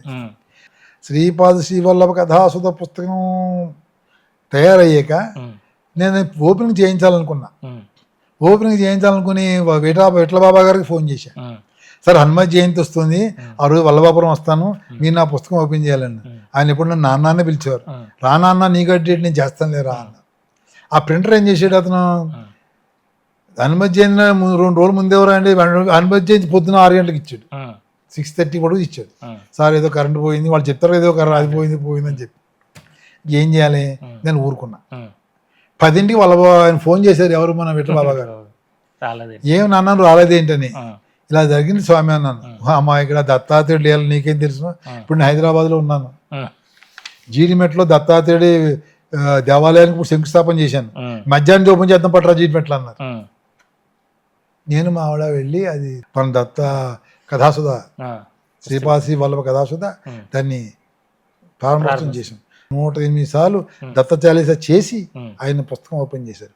పుస్తకం ఓపెన్ చేయడానికి ఒక కండిషన్ పెట్టారు ఆయన, నువ్వు మీ ఆవిడ ముందు బయట కూర్చోండి, నేను పుస్తకం చదువుతా, నేను దీన్ని ప్రారంభోత్సవం చేయడానికి, పుస్తకం ఆవిష్కరణ చేయడానికి నేను నాకు బాగుందా లేదా నిర్ణయం చేసుకోవాలి. స్వామి పుస్తకం ఇది, అల్లాటప్ప నవల కాదని. సరే స్వామి ఇష్టం, నేను స్వామి ప్రేరణతో రాసిన పుస్తకం అది అన్నా. 1 గంటన్నరలో పుస్తకం చదివేశారు ఆయన. చదివి బయటకు వచ్చి నాన్నని కాగలించుకున్నాను, చాలా బాగుంది పుస్తకం, ఓపెన్ చేస్తాను. 108 సార్లు చాలీసా చేయించి అది ఓపెన్ చేశారు. ఆ పుస్తకం ఇచ్చాం అందరికీ. మార్కెట్లో బాగా హిట్ అయింది. 2వ ప్రింటింగ్ చేయించలేదు, ఎందుకంటే ఐఎమ్ నాట్ ఇంక్లైన్ అని మనీ, నాకు డబ్బక్కర్లేదు, నేను స్వామికి సేవ చేయడమే నాకు ఇది. అప్పుడు ఏమైందంటే మా గుడి ఉందని చెప్పాను కదా, దత్త జయంతి వచ్చింది. దత్త జయంతి నాడు అందరికీ భోజనాలు పెట్టాం. మామూలుగా అందరూ భోజనం చేశారు. అలిసిపోయాను, రాత్రి పడుకున్నప్పటికీ నాకు ఏదో గవర్నమెంట్లో పనిచేసింది కాబట్టి ఎక్కువ కాయ కష్టం అలవాట్లేదు, ఏదో గదిలో కూర్చోవడం తప్పించి ఆ రోజు ఏదో వడ్డంలో గిడ్డంలో ఏమైనా చేసాం కాబట్టి కొంచెం స్ట్రెయిన్ అయిపోయింది, పడుకున్నాను. మంచి నిద్ర పోతున్నా, 11:30 12 అయి ఉంటుంది టైం. ఒరే అబ్బాయి కళ్ళు లేవో, ఒరే అబ్బాయి మాట్లాడుతూ చెవులు ఢింగ్ ఢింగ్ అని పడుతుంది. ఎవరండి అన్న చూస్తున్నట్టు ఏదో ఆలోచన, కళ్ళు మాత్రం ఫిజికల్గా క్లోజ్డ్, కళ్ళు కనబడుతున్నాయి లైట్గా. ఈ దత్తాత్రేయ స్వరూపం ఎలా ఉంటుందో అదే స్వరూపం, సేమ్ స్వరూపం కనిపించింది. నేను ఫిజికల్గా మనిషికి అనిపిస్తుంది, చూద్దాం అనిపిస్తుంది, ఏమిటో ఏ అవయవం పనిచేయట్లే. దాని స్వామి మాయ చేశాడో తెలియదు, మనం అలసిపోయినందువల్ల తెలియదు, మన మానవ మాత్రం మనం అసెస్మెంట్ చేయలేం. అప్పుడు ఏ స్వామి తప్పని చెప్పండి స్వామి ఏం కావాలి. ఒరేయ్ శ్రీపాద శ్రీవల్లభ కథాసుధ పుస్తకం రాసే బాగుందిరా, నచ్చింది నాకు కాంపోజిట్ పర్సనాలిటీ ఆఫ్ దత్తా అనే పుస్తకం కావాలరా అన్నారు. కాంపోజిట్ పర్సనాలిటీ అని ఇంగ్లీష్లో చెప్పారు, కాంపోజిట్ పర్సనాలిటీ ఆఫ్ దత్తా ఈ పుస్తకం కావాలరా, ఈ పుస్తకంలో తయారు చేయి, నీకు అన్ని సమకూరుస్తాను నేను అన్నారు. అనేసి వెళ్ళిపోయారు. ఆయన వెళ్ళిపోయేటోడికి నా కళ్ళు ఓపెన్ అయ్యి ఏమిటి దుప్పడే ఎప్పుడే తప్పించి ఇంకేం కనపడలేదు నాకు. సరే నేను అనుకున్నాను ఇది ఏదో కొద్దిగా తేడాగా ఉందేమో, మనకి మళ్ళా కనిపించాడు స్వామి అనుకున్నాను. కానీ చెవుల్లో మాత్రం గంగు తయారు చేయి కానీ ఊరుకోరు కదా. సరే మొత్తం మీద దత్త గురుతురేం పుస్తకం అనేదాన్ని తీసుకొచ్చా. అప్పుడు నాకు ఏమనిపించిందంటే శ్రీపాద శ్రీవల్లభ కథాసుధ పుస్తకానికి ఒక 69 రూపాయల పుస్తకం రేటు పెట్టాం. చాలా మంది కొనుక్కున్నారు పుస్తకం.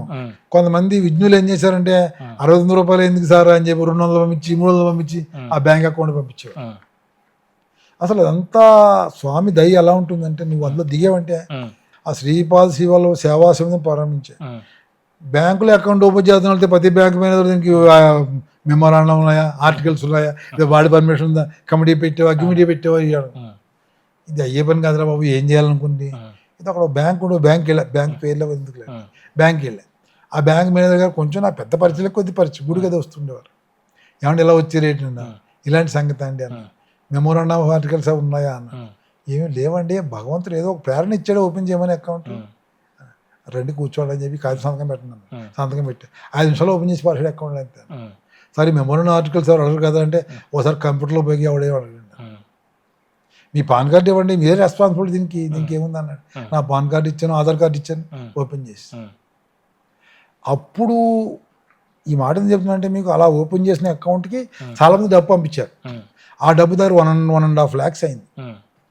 నేను ఏమనుకున్నానంటే, నేను అప్పటికే కొద్దిగా మనసుకు అనిపిస్తుంది కదా, ఓల్డ్ ఏజ్గా ఎప్పుడన్నా మనం స్వామిలో ఐక్యమైపోయానుకో, నా కొడుకులు ఈ డబ్బు మా నాన్న డబ్బే కదా పంచుకుంటారు, భగవంతుడి డబ్బు అన్యాక్రాంతం అయిపోతుంది, ఇది మళ్ళీ లేనిపోయిన బాధ తరతరాలను, దీన్ని ఏం చేయాలి అనుకుని మదన పాడుతూ ఈ వచ్చింది కదా, కాబట్టి పని చేద్దాం, దత్తగురుతురేయ పుస్తకం ప్రింట్ చేయించి దీన్ని ఫ్రీగా పనిచేద్దాం, అందరికీ డబ్బు ఇట్టని చెప్పాను. ఈ హైదరాబాద్లో వెళ్ళేవాడికి ఓవర్ హ్యాడ్స్ ఎక్కువ, హైదరాబాద్లో 2 లక్షలు అవుతుంది, 3 లక్షలు అవుతుంది, ఇలా మొదలెట్టి ఇదేంట్రా బాబు అని చెప్పి అనుకుని, ఇంత డబ్బు నాడు పెట్టుకోగలం, అందులో ఉన్నది 1,50,000. 1,00,000 ఖర్చు పెట్టి ఇంకో 1,00,000 పెట్టి ఆయన స్తోత్రాల పుస్తకం తయారు చేయాలని కోరిక ఎప్పటి నుంచో ఉంది నాకు. దానికి ఏదో కొద్దిగా డబ్బు వేసి వేద్దామని చెప్పి అనుకున్నాను. ఆ టైంలో ఏమైందంటే ఈ రేటు చూసి తగ్గిపోయిన వెనక్కి ఏం చేయాలని. ఆ సాయంత్రం ఒక ఆయన ఫోన్ చేశారు, ఏమండి నా పేరు సోహన్ కాకినాడ నుంచి మాట్లాడుతున్నానండి అన్నారు. ఏం కావాలంటే, నేను ఈ పుస్తకం స్తోత్ర పుస్తకం చూశాను, నేను రోజు పూజిస్తాను స్వామివారిని, నేను రోజు ఆల్మోస్ట్ వీక్లీ 2 దర్శనం చేస్తాను పిఠాపురం వెళ్ళి, నాకు ఇన్నాళ్ళు అష్టోత్తరం లేదు, ఎవరు రాస్తే బాగుండు అనుకున్నాను, శ్రీపాద అష్టోత్తరం దొరికిందని చాలా సంతోషించానండి, మీరు ఏమైనా ఫర్దర్ ప్రోగ్రామ్స్ ఏం చేస్తున్నారని అడిగారు. నేను నన్ను ఏమండి ఇలాగ పుస్తకం కూడా రాశాను, ప్రింట్ చేద్దాం అనుకుంటున్నాను కానీ రేట్ ఎక్కువ చెప్తున్నారు, ఎవరో చెప్పారు ఆంధ్రాలో రేట్లు తక్కువ ఉంటాయి హైదరాబాద్ కంటే అని చెప్పన్నారు. మీరు ఆగండి, నేను రేపు ఒక వ్యక్తి ఫోన్ చేస్తాను మీకు. ఆ మన్నాడు సాయంత్రం ఒక అతను ఫోన్ చేశాను, అతను ఆదిత్య ప్రింటర్స్ అని కాకినాడ, చంద్రశేఖర్, చాలా భక్తుడు, దత్తాత్రేయ భక్తుడు. అతను ఫోన్ చేసి అన్నాడు, సార్ ఆయన చెప్పారు నాకు పుస్తకాలు 10,000 పుస్తకాలు ప్రింట్ చేసి ఇస్తాను సార్, మీరు ఏం డబ్బు ఇస్తారు అన్నాడు. నా దగ్గర 1,00,000 రూపాయలు ఉన్నాయా, ఏదో 10,000 పైన ఇస్తాను, అంతకు మంచి ఎక్కువ లేవు అని చెప్పాను. మీరు ఎంత ఇవ్వగలదో అంత ఇవ్వండి, మీ 10,000 పుస్తకాలు ప్రింట్ చేసి ఇచ్చేస్తాను, మీరు ఒకసారి కాకినాడ రండి అన్న. కాకినాడ వెళ్ళాను, పాపం 10,000 పుస్తకాలు ప్రింట్ చేసి ఇచ్చాడు. ఉమ్, అదొక 5 ఏళ్ల పాటు అందరికీ మొత్తం రాష్ట్రం అంతా పంచిపెట్టేశాడు ఉమ్, ఫ్రీగా. ఎక్కడ ఎంతవరకు వీలుంటే అంతవరకు ఉమ్, 10, 20, 30 ఇచ్చేసేవాడు, అది పంచిపెట్టేశాడు. ఉమ్. అంటే గురుగారు ఇప్పుడు మీరు ప్రభుత్వ ఉద్యోగం చేశారు, అలాగే మీరు కుటుంబంలో ఉన్నారు. చక్కగా రిటైర్ అయిన తర్వాత దీని మీద వాళ్ళ వచ్చే డబ్బులతో ఏదో వ్యాపారాలు చేసి ఇంకోటి చేసి ఇలా ఉంటే బాగుంటుంది కదా, లేదా మరో విధంగా ఉంటుంది బాగుంటుంది, ఈ మార్గంలోకి వెళ్ళి ఈ విధంగా ముందుకెళ్తుంటే కుటుంబం నుంచి సహకారం ఎలా ఉంటుందండి? వాళ్ళు మరి ఇవన్నీ ఒప్పుకుంటున్నారా? మా వాళ్ళ గొడవ పట్టించుకోరండి. ఆ, మా ఇంట్లో ఇండిపెండెంట్గా ఉంటారు అందరూ కూడా. ఉమ్, ఈ ఒకళ్ళ గొడవ వాళ్ళకు ఉండదు. వాళ్ళ గొడవ ఒకళ్ళు ఉందంటే అందరూ కలుసుకుంటారు. అవును, నీ పర్సనల్ అఫైర్స్లో మేము ఇది ఎవరు. ఉమ్, మా పిల్లలు ఒకటే మాట చెప్తారు, నాన్న నీకు ఓపిక ఉందా, చేయగలవా. ఉమ్, దత్తగుర్తు లేని పుస్తకం రిలీజ్ చేశాను, ఆ, దాన్ని మా పెద్ద అబ్బాయి 50,000 ఇచ్చాడు, ఉమ్, మా చిన్న అబ్బాయి 40,000 ఇచ్చాడు. ఉమ్, వాళ్ళు ఏమి దాన్ని పట్టుకున్నాను చేసుకున్నాను మంచిదే కదా. మా చిన్న అబ్బాయి ఇంకా అంటాడు, నాన్న అలా చేస్తేనే బ్రెయిన్ యాక్టివ్గా ఉంటుంది అని. ఉమ్, ఎందుకంటే నాకు చెయ్యాలనే అవకాశం ఇంట్రెస్ట్ లేదు. ఉమ్, బికాస్ నేను చాలా పెద్ద పొజిషన్లో రిటైర్ అయ్యాను. మళ్ళీ చిన్నవాళ్ళ దగ్గర పని చేయాలి, నాకు డబ్బు అవసరం లేదు. ఇప్పుడు అవసరం లేనప్పుడు ఊరిని దాని మీద పరిగెట్టడం వేస్ట్. ఉమ్. అంటే ఇది దత్త సేవ అనుకుని చేస్తున్నారు మీరు అంతే. అంతే, నాకు అదృష్టం ఇచ్చాడు అంతే. ఉమ్, ఇప్పుడు ఏదైనా ఒకటే నేను నమ్ముతాను సార్. ఉమ్, మీరు నన్ను ఇంటర్వ్యూ చేస్తున్నారు, ఉమ్, ఎందుకు చేస్తున్నారు? మీరు ఎందుకు సినిమా వాళ్ళని ఇంటర్వ్యూ చేయొచ్చు, ఎందుకు చేయట్లేదు? ఈ కల్టలో ఎందుకు పడ్డారంటే ఆ, మీకు భగవంతుడు ఆ పని చెప్పాడు, ఒరే అబ్బాయి నువ్వు ఈ పని చేయరా అని. మీకు ఎలా పని చెప్పాడు, నాకు ఈ పని చెప్పాడు. ఉమ్, దత్తాత్రేయుడు ఎలాంటి వాడు అంటే, ఒక CEO అంటారు చూడండి, అవును, ఆ CEO ఎవరికి ఏ పని చెప్పాలో వాడికి ఆ పని చెప్తాడు. అవును, అలా పని చెప్పి వాళ్ళందరినీ కూడా తన హక్కును చేర్చుకుంటాడు. ఉమ్. హక్కును చేసుకుని వాళ్ళందరికీ కూడా మంచిగా అలాగే చేస్తాడు. ఈ దత్త సాంప్రదాయం, గురు సాంప్రదాయం మన తెలుగు రాష్ట్రాల్లో మిగతా రాష్ట్రాలతో, మహారాష్ట్రతో కానీ కర్ణాటక రాష్ట్రంతో తక్కువగా ఉంటుంది కదండి. కారణం ఏంటంటే తక్కువగా ఉన్న కారణం ఏంటంటే, ఎక్కువ మంది గురువులు మహారాష్ట్రలో పుట్టారు. ఉమ్, ఎక్కువ మంది గురువులు మహారాష్ట్రలో పుట్టారు. ఉమ్, వాళ్ళు మొదల దగ్గర నుంచి అక్కడ సాంప్రదాయాలు అవన్నీ అలవాట్లు ఎక్కువ. ఉమ్, ఇప్పుడు మన దగ్గర అంత ఇది లేదు. ఉమ్, మన దగ్గర కృష్ణ పరివాహక ప్రాంతంలో దత్తాత్రేయుడు ఉండేవాడు అని చెప్పి దత్తాత్రేయుడు కూడా పెద్ద పాపులర్ కాదు. ఉమ్. శ్రీపాద శివార్లు శ్రీపాద శివుడు కింద వీళ్ళందరూ గురు కల్ట్ ఇక్కడ పెద్దంతగా పాపులర్ లేదు. ఈ మధ్యన బాగా ఇది అంటే మిగతా దేవీ దేవత విగ్రహాలు లేదా ఆలయాల్లో వాళ్ళ పేర్లతోనూ వాళ్ళ రూపనామాలతోనూ రకరకాల పూజలు యజ్ఞాలు అన్నీ చేయొచ్చు కాబట్టి అవన్నీ ప్రచారంలో తీసుకొచ్చి దత్తుడి యొక్క దాంట్లో ఎక్కువ చేయడానికి అవకాశం లేదని అట్లా ప్రచారంలో తక్కువ తీసుకొచ్చింది ఏమన్నా ఉందంటారు అలాంటి విషయం? అలా అంటే గురువు గురించి తక్కువ తెలియదు. ఇక్కడ ఇలిటరసీ ఎక్కువ. ఉమ్, అప్పట్లో ఈ బాగా లిటరేట్స్ ఉన్నవాళ్ళు, దత్తాత్రేయుడు గురించి తెలిసిన వాళ్ళు దత్త సాంప్రదాయానికి వెళ్ళారు. ఉమ్, అంత ప్రచారం చేసినా కానీ పెద్దంతగా ఎవరికి ఉమ్, అది బాగా హత్తుకోలేదు. అవును, ఇప్పుడు దత్తాత్రేయుడు అంటే ఆ ధర్మం పెరిగిపోయిన తర్వాత నేను బాగా ముందుకు వచ్చి ఉమ్, దీన్ని సమం చేస్తాను అని అన్నాడు. కాబట్టి ఇప్పుడు దత్తకట్ట బాగా వస్తుందని చెప్పి ఉమ్, జనం అంటున్నారు. దీని మీద మనకు అంత ఎక్కువ నాలెడ్జ్ లేదనుకోండి. అయితే దత్తాత్రేయుడు పూజలు కంపారిటివ్గా బాగా పెరిగాయి. ఉమ్, కాబట్టి రెండు రిలేట్ చేసుకుంటే ఆయన చెప్పింది కరెక్టే అనిపిస్తుంది. ఉమ్, ఒకటండి గుర్తుపెట్టుకుని, గురు సాంప్రదాయం అంతా ఒక డిఫరెంట్, ఉమ్, దైవ సాంప్రదాయం డిఫరెంట్. అవును, అలాగే దైవ సాంప్రదాయానికి గురు సాంప్రదాయం వ్యతిరేకమని కాదు, అదే రెండు ఉండాలి. రెండు ఉంటాయి. ఉమ్, కానీ దీంట్లోంచి అది ఇప్పుడు ఎక్కడ పోయినా ఏం చేసినా ముందు గురువు పూజ చేయకుండా ఏం చేయాలి, ఏమున్నారు గురు బ్రహ్మ గురు విష్ణు అంటే కానీ మిగిలిన దానికి వెళ్ళదు. అవునండి. జాతక గురుబల సిద్ధి వ్రతం అని మీరు ఒక పుస్తకం రాశారు. ప్రపంచంగా మనకు ఉండేటువంటి కోరికలు తీర్చడానికి ఉపయోగపడేదంటే ఇది ఏంటని? ఈ జాతక గురుబాల సిద్ధివ్రతం అనే పుస్తకాన్ని రాయడానికి ప్రత్యేక కారణం ఉంది. ఉమ్, నేను ఒకరోజు వినాయక చవితి నాడు ఇంట్లో పూజ చేసుకున్నాను. ఉమ్, ఆ వినాయక చవితి నాడు శ్రీపాద శివల్లభ స్వామి జన్మదినం కూడా అదే రోజు. అవును, స్వామి చిన్న విగ్రహం ఉంది నా దగ్గర. నేను దానికి అభిషేకం చేసి అష్టోత్తరం చేసుకున్నాను. ఉమ్, అప్పుడు ఊరే అబ్బాయి అంట, ఉమ్, ఏంటి ఊరే అబ్బాయి అంటున్నారని చెప్పి నేను ఉమ్, ఆలోచించి, అంటే విన్నాం కంఠం. ఉమ్. ఒక 2 సార్లు విన్నాను కదా. వారు ఎప్పుడు మీతో పాటు ఉండడం, వారి మాటలు మీకు అలవాటు అయిపోయింది. ఇప్పుడు చెవులు వినపడుతుంటాయి మాటలు. నేను ఇంట్లో మా పిల్లలు ఎవరు లేరు, మా పెద్దవాళ్ళు గ్రోనప్ చిల్డ్రన్. నేను మా ఆవిడే ఉన్నాం. మా ఆవిడ ఇంట్లో వంటలు అనుకుంటుంది. ఈయన ఏం చేసింది నాకు వెంటనే, స్వామి ఏంటంటే, ఒరే నా పేరుని ఒక వ్రతం చేయరా, పుస్తకం రాయరా. ఏం పుస్తకం రాయాల్సిన? వ్రతానికి ఒక పుస్తకం రాయి. ఎందుకంటే చాలామంది దోషాలతో బాధపడుతున్నారు. దోషాలతో బాధపడడం వల్ల గురువు యొక్క బలం తగ్గిపోతుంది జాతకాల్లో. కాబట్టి ఆ దోషాలు పోగొట్టేటట్టుగా ఒక వ్రతం పుస్తకం రాయి. ఆ చేస్తే వాడికి తప్పనిసరిగా ఇబ్బందులు తొలగిపోతాయి. ఇబ్బందులు తొలగిపోతేనే వాడు భగవత్ ఆరాధనలోకి వెళ్ళగలడు. వీళ్ళంత వరకు అంటే ఇప్పుడు ఎవడో చంపేసేసి వ్రతం చేస్తే పోతుందని దాని అర్థం డజంట్ మీన్ దట్. అది అలా చేస్తే వాడి దోషాలు పోతే వాడు కొంత ఉన్న దాంట్లో కొంత మంచి జరుగుతుంది. వాడు పూర్వజన్మ సుకృతాన్ని బట్టి జరిగితే కొంతవరకు కూడా ఇబ్బంది కలిగితే మానసికంగా ప్రశాంతంగా ఉంటుంది. ప్రశాంతంగా ఉంటే భగవంతుని మీద ధ్యానం చేసుకుంటాను. కాబట్టి ఇది చేస్తే బాగుంటుంది, నువ్వు చెయ్యి, నీకు అంతా నేను తోపిస్తాను అని చెప్పి చకచక 2 మాటలు చెప్పేసి వెళ్ళిపోయారు. అంతే. మనిషి కనపడలేదు కానీ మాటలు వినపడ్డాయి నాకు దాంట్లో. సరే అనుకున్నాను, అంతే. అనుకుంటే ఏం చేయాలి, మాకు ఎంత ఐడియా ఉండదు కదా. ఆలోచించాక అమ్మవారికి నవావరణ పూజ చేస్తారు, మీరు వినే ఉంటారు. దత్తాత్రేయుడికి సప్తావరణ పూజ చేస్తారు. సప్తావరణాలు. కాబట్టి ఈ వ్రతం రాయాలంటే కూడా ఈయన కూడా పరబ్రహ్మ స్వరూపమే కదా, అందులో భాగమే కదా ఆయన. కాబట్టి దీన్ని సప్తావరణ చేయాలనుకో. మరి ఆయన చెప్పిందల్లా ఏమిటి, దోషాలు పోవాలి అన్నారు. మనిషికి దోషాలు 2 రకాలుగా వస్తాయి. ఒకటి పూర్వీకుల ద్వారా సంక్రమించే దోషాలు కొన్ని, వీడు చేసిన దోషాలు కొన్ని. ఎడుతెడుతూ ఉంటాడు, గమ్ము నోట్లో ఉమ్ము వస్తుంది, వీడి తెలియక పట్టణం ఉమ్మేస్తాడు.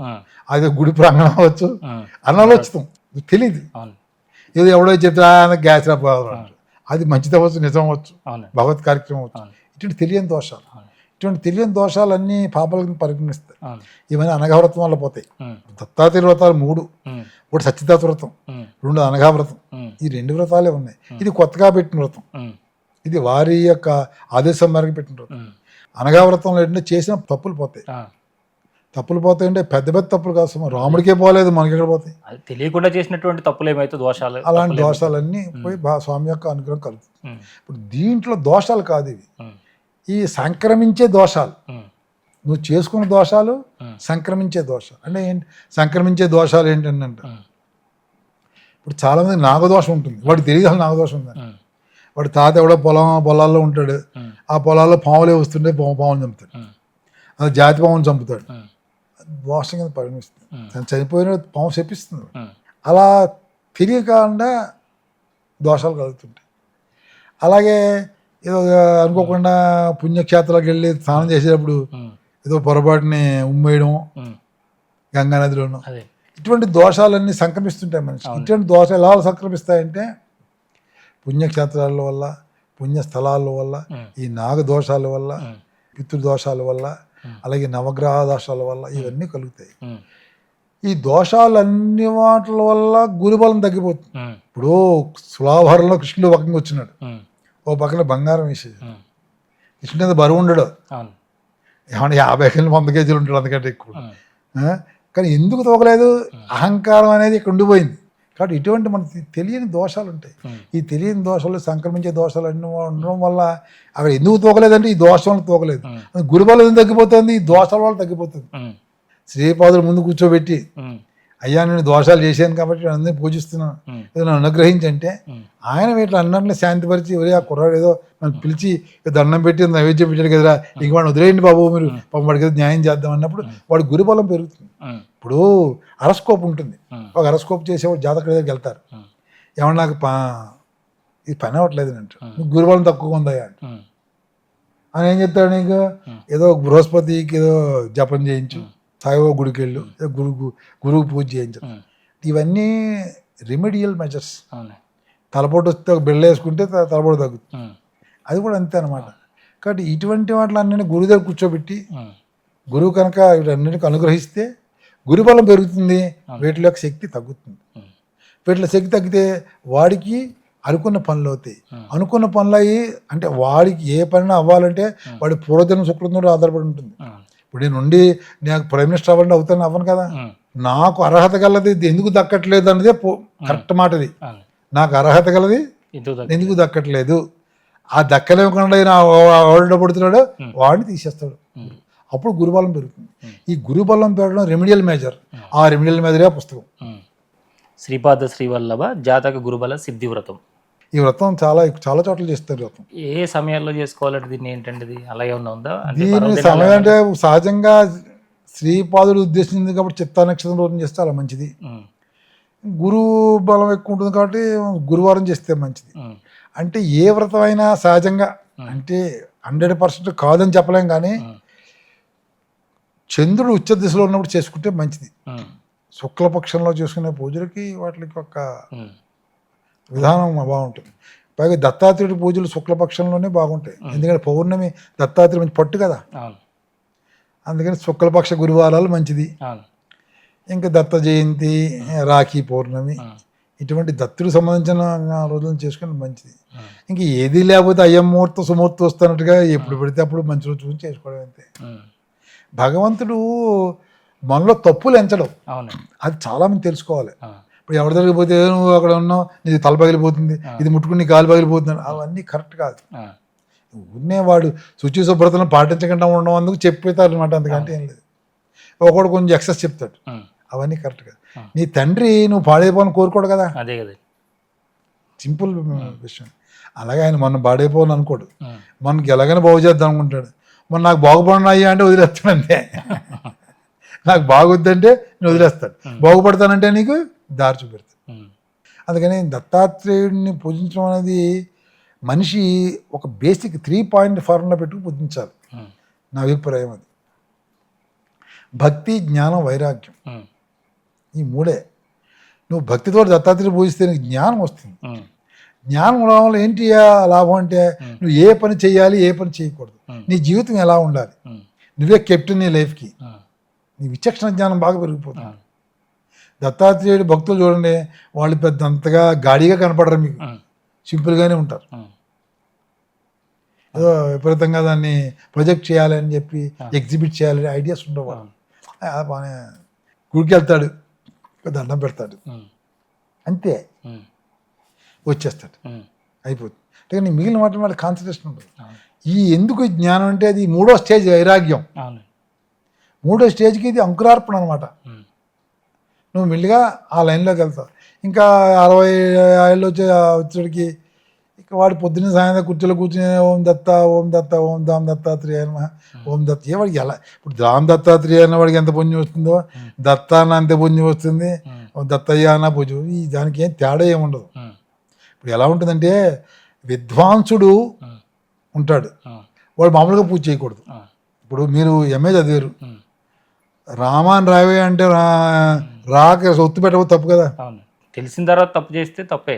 రామ అంటే రాముకి ఆ రాకి దీర్ఘం పెట్టాలి, మీరు పెట్టకపోతే తప్పు.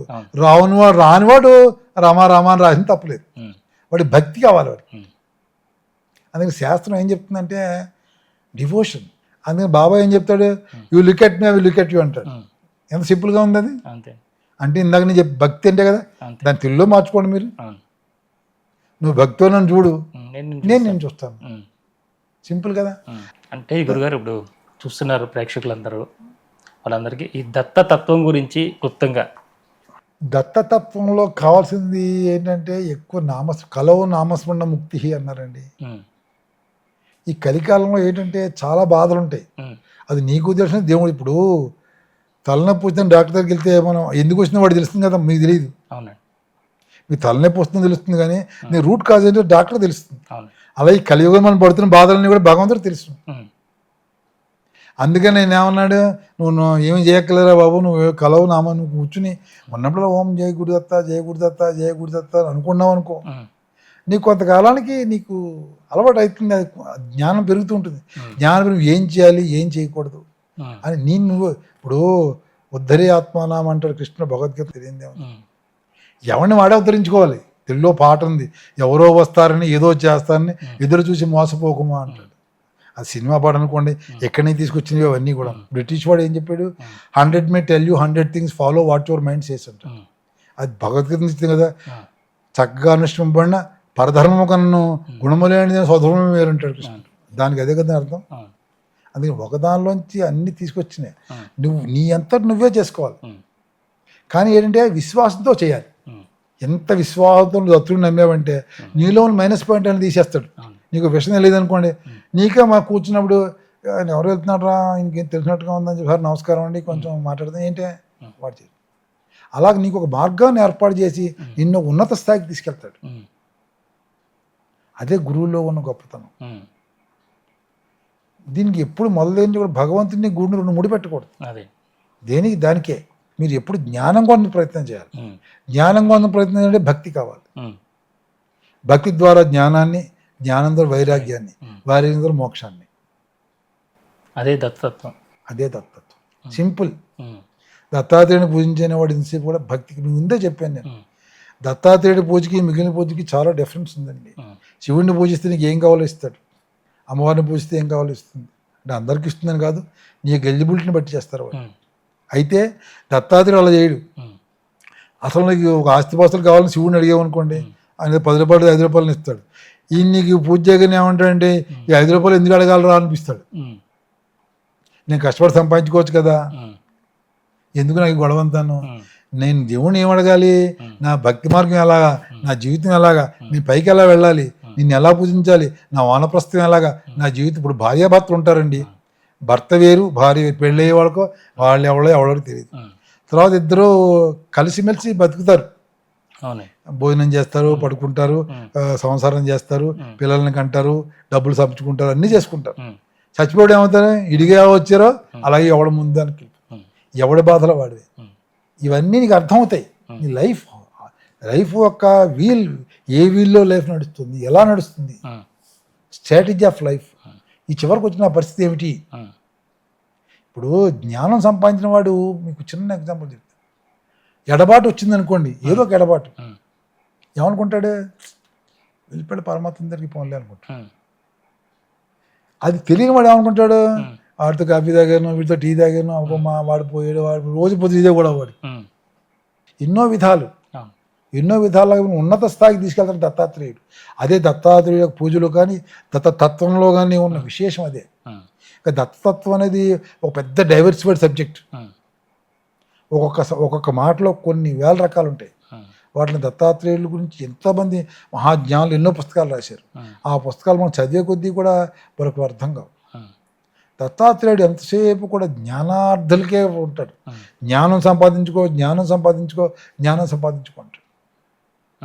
అదే గొడవ అయింది ఎంతసేపు ఈ లోకంలో ఉండి లోకంలో ఉండే మంచి చెడ్డలో ఈ గొడవ పోకు.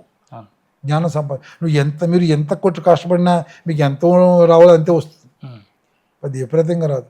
మా ఆఫీస్లో ఒక అతను ఉండేవాడు. వాళ్ళు అందరూ బాగుపడడం సీనియర్ కదా అంటే, నేను ఏం చేయనండి, వాళ్ళందరికీ బియ్యం ఇచ్చాడు, నా ఇచ్చాడు, నచ్చమన్నాడు నన్ను, వాడిని బియ్యం నచ్చమన్నాడు. అది అర్థమైంది కదా, ఇచ్చాడు. ఎంత ఏముంటుంది దాంట్లో. నువ్వు ఏం చేయాలంటే స్వామిని నమ్ముకుంటే నీకు అది నీకు జ్ఞానం వస్తుంది. జ్ఞానం ద్వారా నీ లైఫ్లో డెస్టినీ కనబడుతుంది. ఒకడే వచ్చావు, ఒకడే పోతావు. నీతో పాటు ఏం పట్టుకుపోతావు, నీ పాప పుణ్యాలన్నీ పట్టుకుపోతావు. వాటి అన్నింటిలో పట్టుకెళ్ళకుండా ఒకడే వచ్చావు, ఒకడే శుద్ధంగా వెళ్ళాలి అంటే నీ జీవితాన్ని నువ్వే మార్గం చేసుకో. ఇప్పుడు తల్లి గర్భంలో ఉన్నప్పుడు కుర్రవాడు ఏమనుకుంటాడంటే ఒక్కొక్క నెలకి ఒక్కొక్క మహావిష్ణు అవతారం తలుచుకుంటాడు. తలుచుకుని బయటపడగానే క్యార్ అని ఏడుస్తాడు.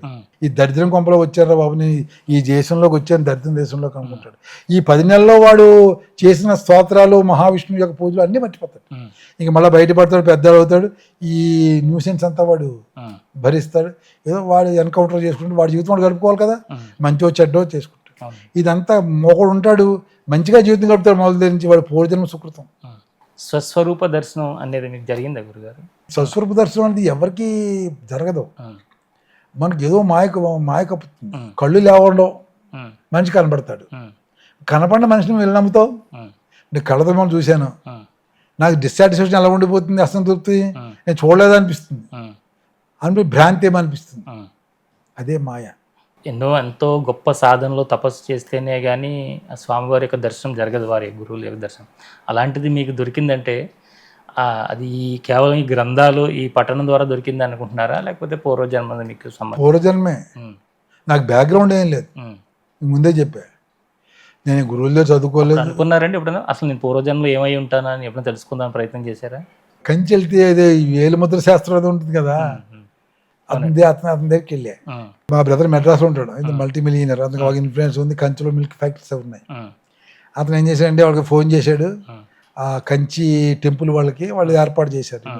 అదే ముందెడితే 15 రోజులు వెయిట్ చేయాలన్నా. వాళ్ళు అవన్నీ తీసి నాకు ఏం చెప్పారంటే,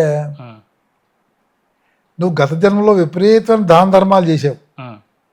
వాళ్ళు చెప్పిన 2 మాటలు చెప్పారు. ఆ విపరీత దాన ధర్మాలు చేసి గత జన్మలో ఉమ్, ఈ జన్మెత్తావు. ఉమ్, ఈ జన్మెత్తి నీకు అంత మంచి ఉచ్చస్థితికి వెళ్తావు నువ్వు ఉమ్, అంతే అని చెప్పారు. ఉమ్. ఇంకా అంతకు మేము చెప్పినా అప్పట్లో నాకు పెద్దగా ఈ నేను ముందే చెప్పాను కదా, ఉమ్, నాకు ఫాస్ట్ జీరో, ఉమ్, మనకేం తెలియదు దాని గురించి అసలు. అదే. ఇప్పుడు ఈ మధ్యన దత్తకట్టలోకి వచ్చాక జనాల్ని కలిసి ఏంటి ఏంటో తెలుసుకున్నాను తప్పించి నేను అందుకితం నాకు తెలియదు. అవును. ఇప్పుడు ఎంతోమంది చాలా మహానుభావులు అందరూ కూడా దత్తుడి గురించి చెప్తున్నారు. ఉమ్, వాళ్ళందరికీ చెప్పిన దానికి నేనే డిస్ప్యూట్ చేయట్లే, వాళ్ళు చెప్పినంత చాలా కరెక్ట్. ఉమ్, నేను చదువుకున్నది నాకు తెలుసుందని చెప్పాను అంతే. వారు చెప్పిన దానికి విభేదించట్లేదు, వారు చెప్పినంత కరెక్టే. వాళ్ళ మహానుభావులు, వాళ్ళందరికీ చేతులెత్తి నమస్కారం పెట్టాలి. దత్తాత్రేయుడి దయతోటి నేను మీ ఇంటర్వ్యూని పూర్తి చేస్తున్నాను. అలాగే. సర్వం దత్తార్పణ మస్తు. చాలా సంతోషం. ఈ నా దత్తాత్రేయుడు మంచి మాటలు పలికించాడు. తప్పులుంటే అందరితో పాటు దత్తాత్రేయుడు క్షమించాలి, ఒప్పులుంటే మీ అందరిని మన్నించి నా యొక్క ఉన్నతికి కృషి చేయాలి. నమస్కారం. చాలా సంతోషం. నమస్కారం. దత్త ప్రచారాన్ని ఊరూరా చేయడానికి ఎన్నో గ్రంథాల రూపంలో వారు మన ముందుకు తీసుకొచ్చారు.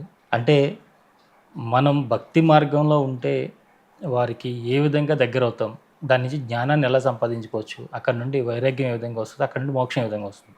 కానీ ఈ అన్నిటి మధ్యలోనూ మనకి ఒక జీవితం అంటూ ఒకటి ఉన్నది, మనం జీవించేది. దీనికి కావాల్సినటువంటివి కొన్ని రకాల అవసరాలు ఉంటాయి మనకి. ఇలాంటి అవసరాలు తీర్చడానికి కూడా మనకి గురువే వరాలు ప్రసాదించాడు. అవి వ్రతాల రూపంలో కావచ్చు, హోమాల రూపంలో కావచ్చు, యజ్ఞాల రూపంలో కావచ్చు, పూజల రూపంలో కావచ్చు.